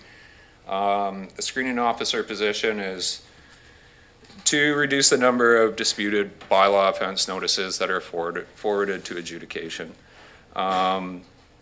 Technically, so once the person disputes it, they can either continue with adjudication, or they can be offered a compliance agreement, if available, with a reduced rate, or they can pay the full amount still, so there's 3 choices.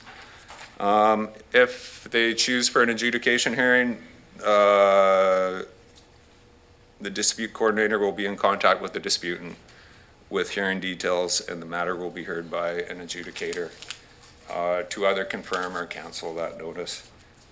The screening officer bylaw notice policy enables the screening officer to uphold or cancel the bond based on conditions set out in that policy. And the screening officer bylaw notice policy protects the local government from accusations of preferential or unfair treatment while still permitting the flexibility to cancel a bylaw notice where reasonable. Questions? Director Bartman. So I was trying to, thank you for the report. I was trying to figure out, where do they go? So the CBRD, as part of the bylaw, will enter into a registry agreement with the city of Nanaimo. So they are the host municipality. There's a number of local governments that joined that registry agreement with the city of Nanaimo, such as North Cowichan, the city of Duncan, Regional District in Nanaimo. So it will be heard in the city of Nanaimo, but the advantage to this system is it can be done by telephone. So you don't need to attend the city of Nanaimo to their public building. You can do it by telephone or other electronic means, WebEx, etc. So that's the options. Any other questions? Director McClinton.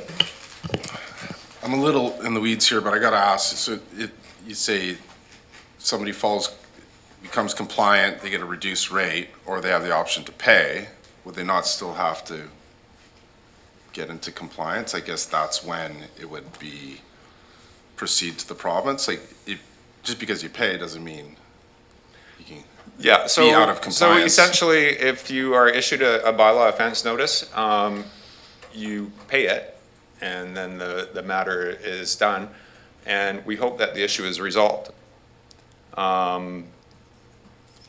If it's ongoing, there could be ongoing notices, or maybe we consider entering, if it's an option for that particular offense, we consider entering into a compliance agreement for a term up to 1 year, specifying certain conditions with a reduced rate. So, I mean, ultimately, it's to achieve compliance, it's to give people options, and if they feel they would like an adjudication, then it's provincially appointed, but it's a non-biased adjudicator that either confirms or cancels it.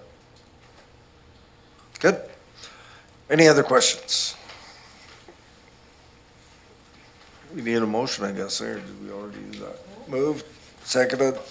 Any discussion? Director Acton, you got anything? Nope. Okay, all those in favor? Any opposed? Not opposed, the motion carries. It feels like we're in the home stretch here. Oh, no, R10. Okay, R10, who's got that one? Mr. Harris, too? Go for it. Thank you, Mr. Chair. The purpose of this report is to confirm the board's approach to enforcement of non-permitted short-term rentals in electoral areas. The proposed resolution will provide guidance to staff, stakeholders, and the public regarding the initiation of investigations, whether complaint-driven or proactively initiated by the staff. In 2023, the provincial government announced BC is facing a housing crisis of all forms of attainable housing, including long-term rentals, and the rise of short-term rentals taking away much of the needed housing stock. The government enacted Bill 35, the Short-Term Rental Accommodations Act, and the act aims to strengthen enforcement tools for local governments and return short-term rentals to long-term markets and establish provincial rules and enforcement. The CBRD Corporate Strategic Plan 2023 to 2026 supports the recommended approach regarding enhanced enforcement. Specifically, Objective 7 within the plan states to make available a range of housing options and housing tenures at different income levels and different stages of life. And Action 7.5 within that objective is to enhance enforcement and modernize short-term rentals regulations in electoral areas. Questions? Do we have any questions for staff? Director Martman? Thank you for the report. So can you clarify how this report matches up with the bylaw approach of let's work together to get to compliance? Is there a shift, or do you still follow that same process? So I would say in general, the same process is followed as just as if we initiate this investigation or something is reported to bylaw, our goal is voluntary compliance. And if we initiate an investigation and it's found that there is a violation, then we always make it create a path for that person to reach compliance. And that ultimately is their choice. We use discretion quite regularly. We advise people of these bylaws that may not know what's going on exactly, and we advise them how to correct it. And we expect that they'll take the measures to correct that, and if they choose not to, you know, based on the will of the board and the community, then we'll look at enforcement options, just like we do at any other bylaw enforcement investigation. Follow up? So has the CVRD done this before, where they have actually taken proactive measures followed up by voluntary compliance? Because it seems to me that one is not necessarily compatible with the other. If you're going to be proactive, then it should be, this is clearly what you need to do, and if you don't do it, these are the consequences. In terms of maybe, I guess, how much lenience do you show? Because I think I've watched bylaws work admirably to sort out circumstances, but admirably also takes time. And I'm wondering if we have the luxury, if time is that luxury that we want to have, and would you recommend something in between?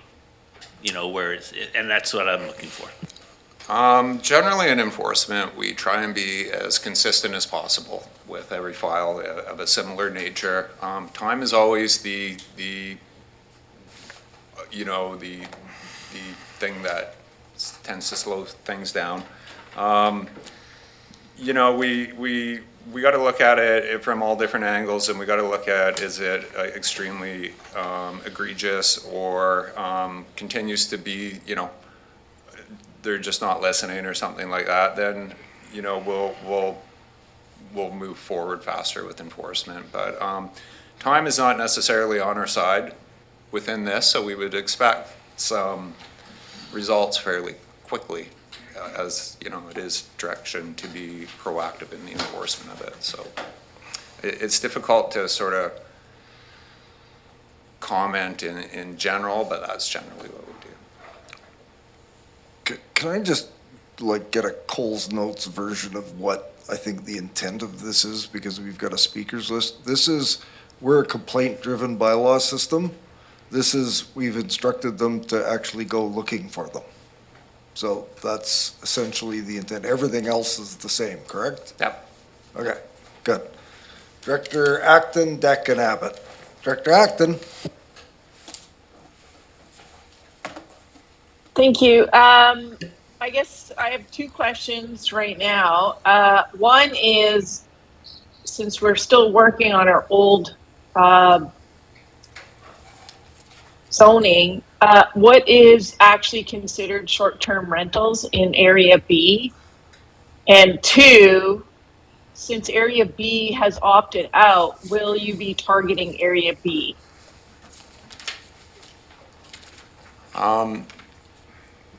So I'll probably refer the question to what is the term of a short-term rental to Mr. Tippett. Mr. Tippett here. And he may have a little more insight as how we're moving forward. Thank you. Yeah, the different zoning bylaws deal with what we now call short-term rentals differently, but one thing that they all share is the general prohibition against short-term rentals, as we now define them, in residential zones, with a few notable exceptions, which were pointed out when we were discussing the opting-in issue. I am working right now with bylaw enforcement staff to develop more consistent wording between the various bylaws that would be helpful not only to us in terms of interpreting and administering the bylaw, but also to the public in understanding the, what is that line between, regular rental and short-term rental. Also aligning the definition of short-term rental that the province has of 3 months with our own, which generally is not 3 months. So the short answer to the question is it's not permitted anywhere in Shawnigan in a residential zone or in most other communities in the CVRD. We're working on proposed bylaw amendments that will come forward to this committee in due course that will make that even more clear. So I hope that helps. Thanks. Your second question? And to Director Acton's second question, it's a policy we're bringing forward for direction to proactively enforce, and it's all electoral areas. Thank you. I've got Director Deck next. Oh, Hey, follow can I up. just make a comment then?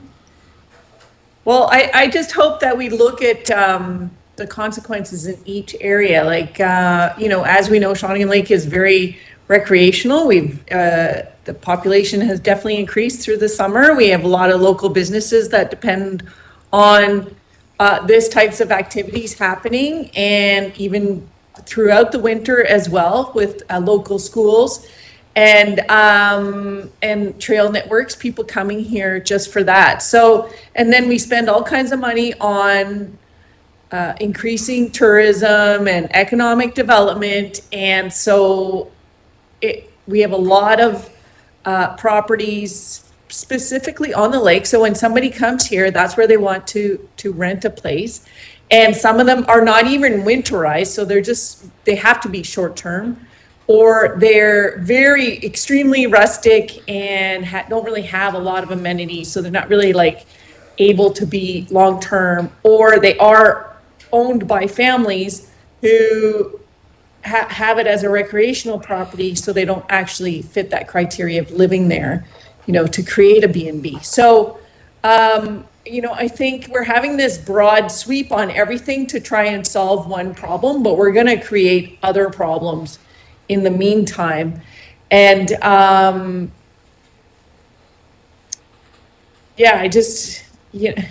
we're not having that other discussion. So I think it's really problematic that we should be able to at least highlight certain areas where it should be permitted. Mr. Tippett?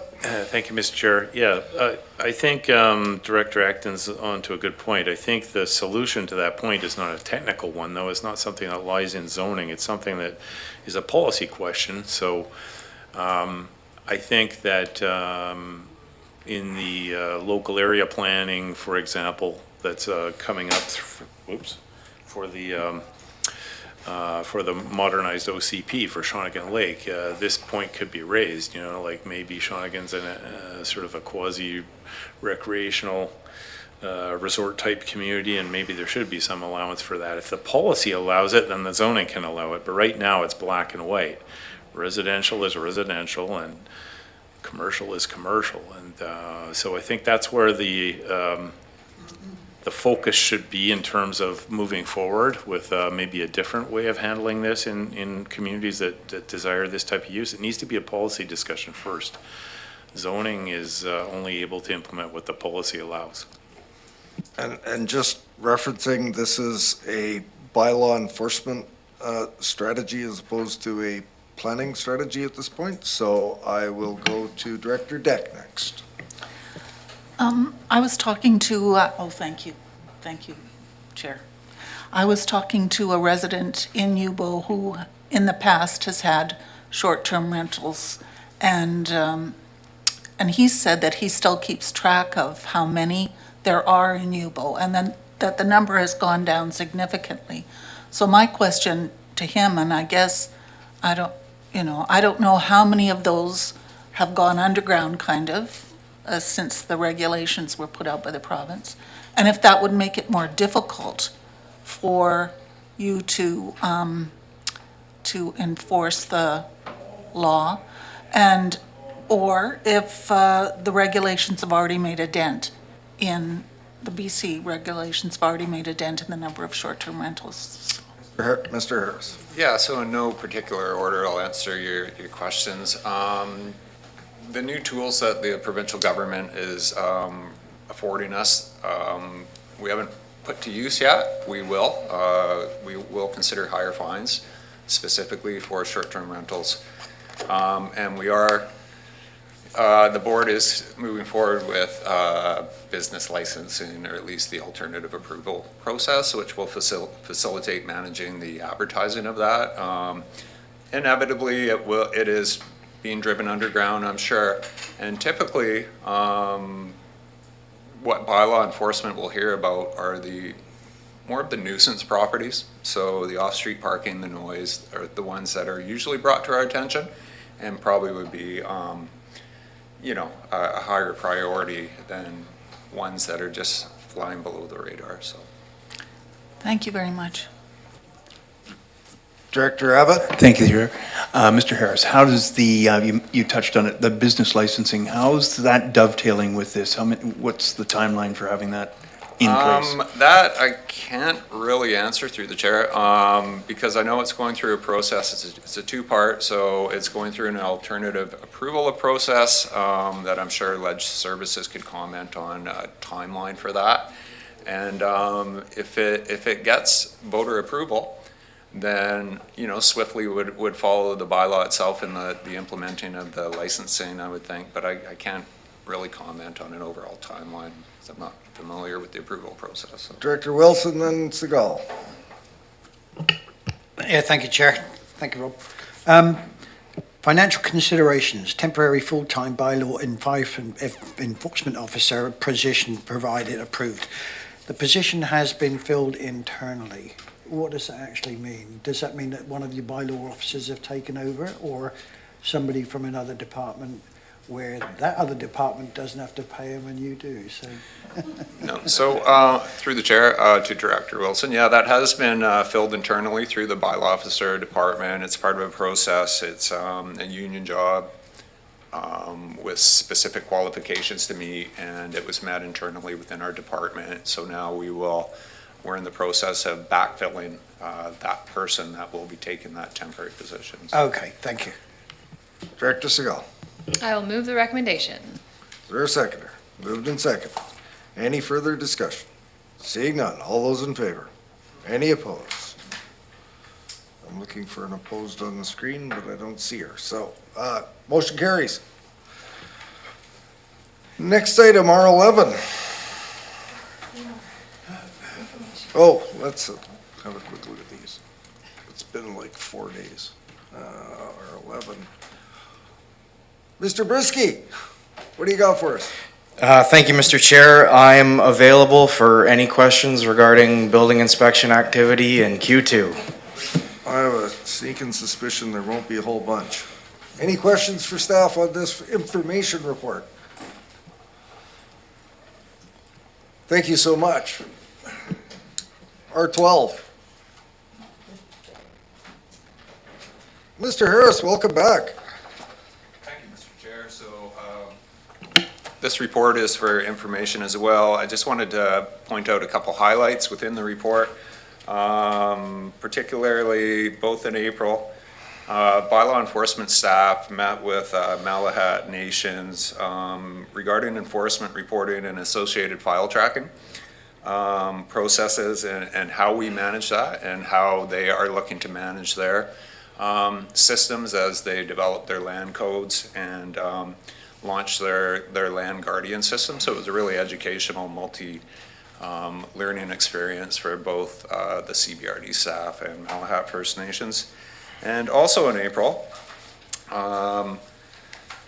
myself and Director Abbott were fortunate to go to Cowichan Tribes and met with their tribes land and governments staff to discuss common challenges and community concerns within the Cowichan Bay area. So that was a really good, productive meeting with a couple suggestions that were implemented by Cowichan Tribes, and we had some good feedback back about that. And Excellent. Any questions? Questions for staff? Nobody's getting tired yet. Thank you, Mr. Harris. Thank you. R13. Ms. Pressman, welcome back. Thank you. Similarly, I'm available for questions about my report on the development services applications. Director Martman. Thank you for that stunning report. And what I'm trying to do is, in my head, wrap my head around how these reports relate to each other. So I thought I'd wait till you. So how do development applications relate to building permits? Because I'm looking to see if there's any kind of correlation because I'm looking at Shawnigan Lake, for example, or Shawnigan Area B, and seeing that, one is high and the other one seems slow. Like, I'm not sure, or maybe I'm missing something. Is there any relationship, or am I just looking for something that's not there? Ms. Pressman. Through the chair to Director Martman, I think that the applications most directly related to building permits are quite often development permits.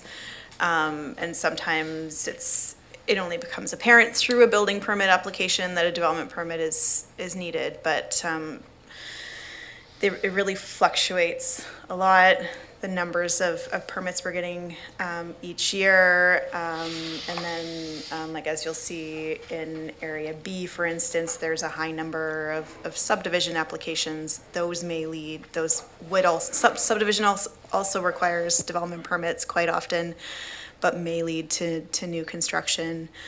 So it's a little hard to answer that, but I know I keep referring to our new land management software.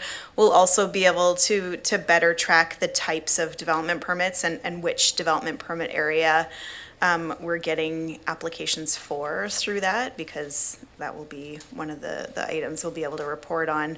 Right now, we're just using this massive spreadsheet to track our applications, and it's quite difficult, so, Thanks. I don't want to keep people here longer, but just a quick question on, then is the idea that there's a hopper in place and the outcome is a building permit, and what you're putting in the hopper is just sort of general information right now, but you can get more specific later, so that we can, I guess what I'm really trying to track is, a building permit is one outcome of one of the development permits.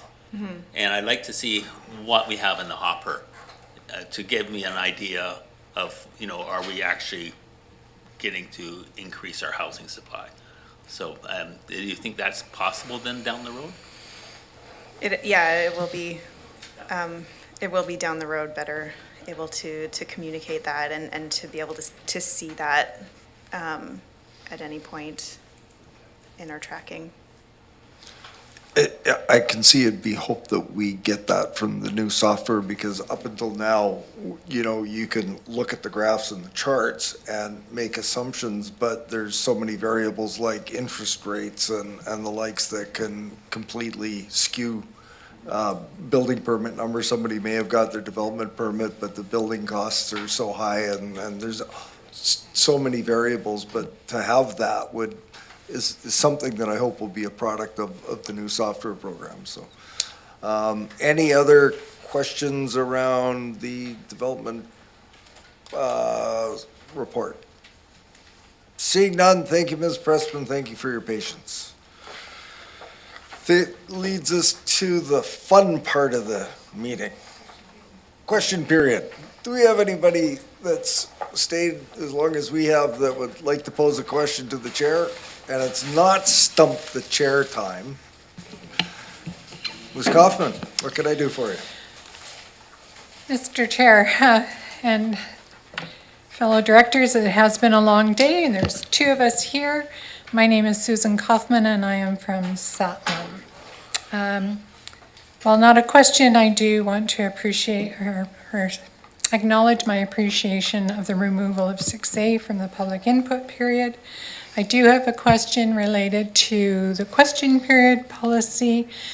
And my understanding from the last meeting, the governance meeting, that the purpose of referring this to ESC was to seek legal clarification on some of the points. And I take it that has not happened or did not happen, or maybe I was mistaken.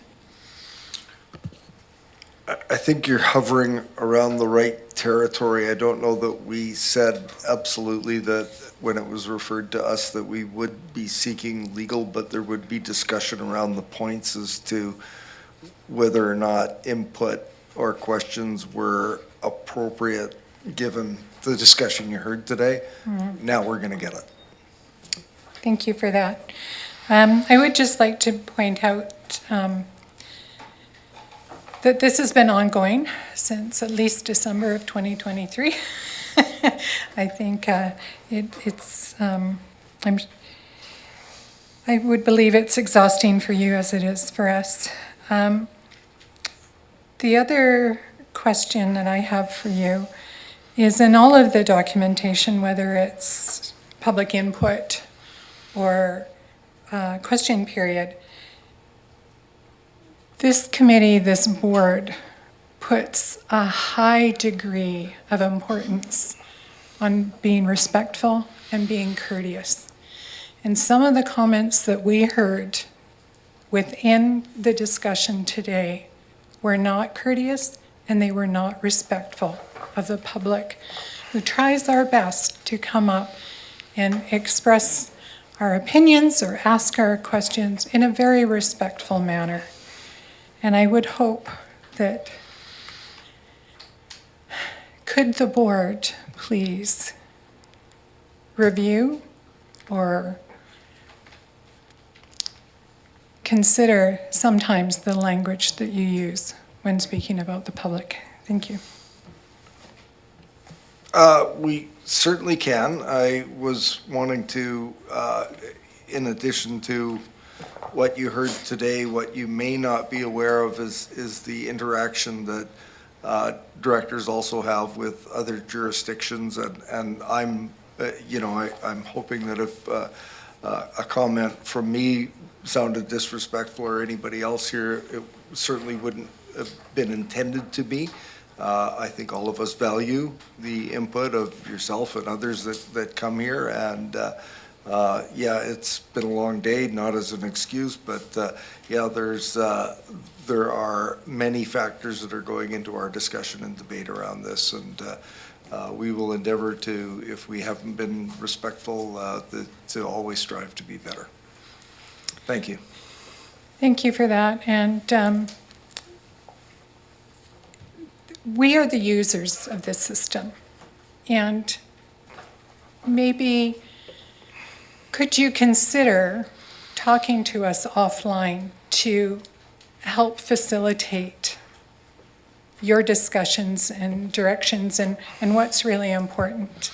Because I think we sometimes get off in the weeds, and a lot of things have been put in here that maybe could be avoided and sound less offensive. Thank you.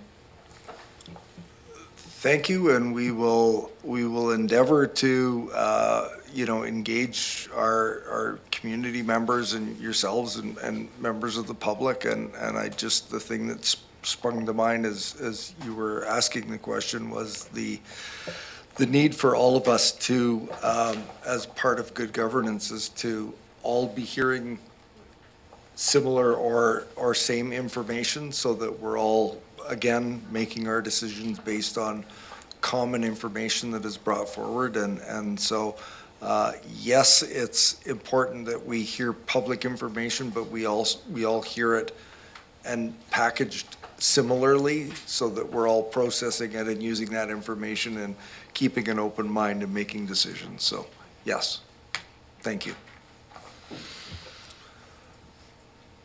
Any questions for the chair? Please come forward. Welcome. Thank you, Mr. Chair. It has been a long meeting, but very valuable to be here.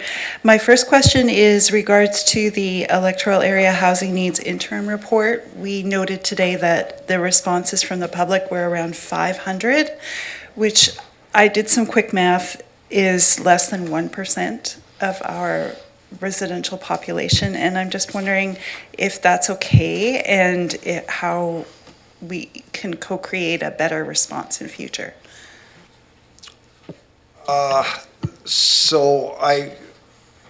We have to rely on our experts, and I note that quite often when we are getting statistical information, what we often hear sounds to be not a large number can often be statistically relevant for the use that has been put forward.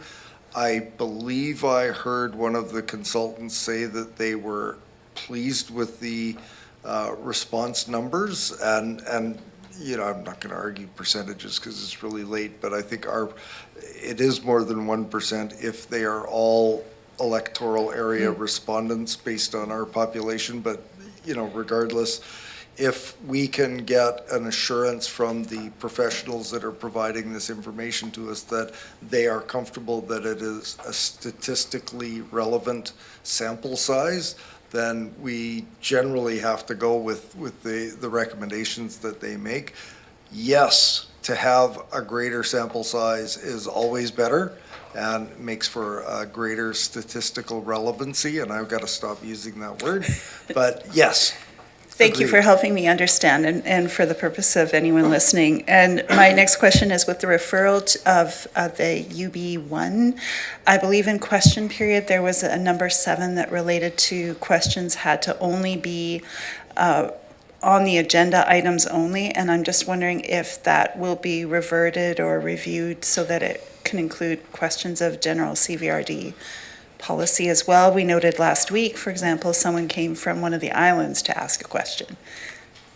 So I'm not going to dig down into it, but I think that the relevancy of the items being that we ask that the questions and the input be on items that are on the agenda are, in a sense, to ensure that we are able to give full responses, and that it's I don't know if it's committee where you can go with agenda items and general CVRD relevancy questions. I think that would be more appropriate at the board and for the board chair to be answering.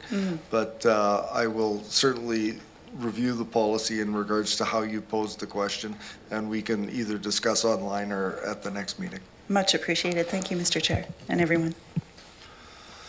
Thank you. I think that's nearing the next words that we want to hear from Ms. Boyd. What do we do next? Motion to adjourn. Moved, seconded, all in favor. Thank you, everyone, for your patience today. We did some good work. Thank you.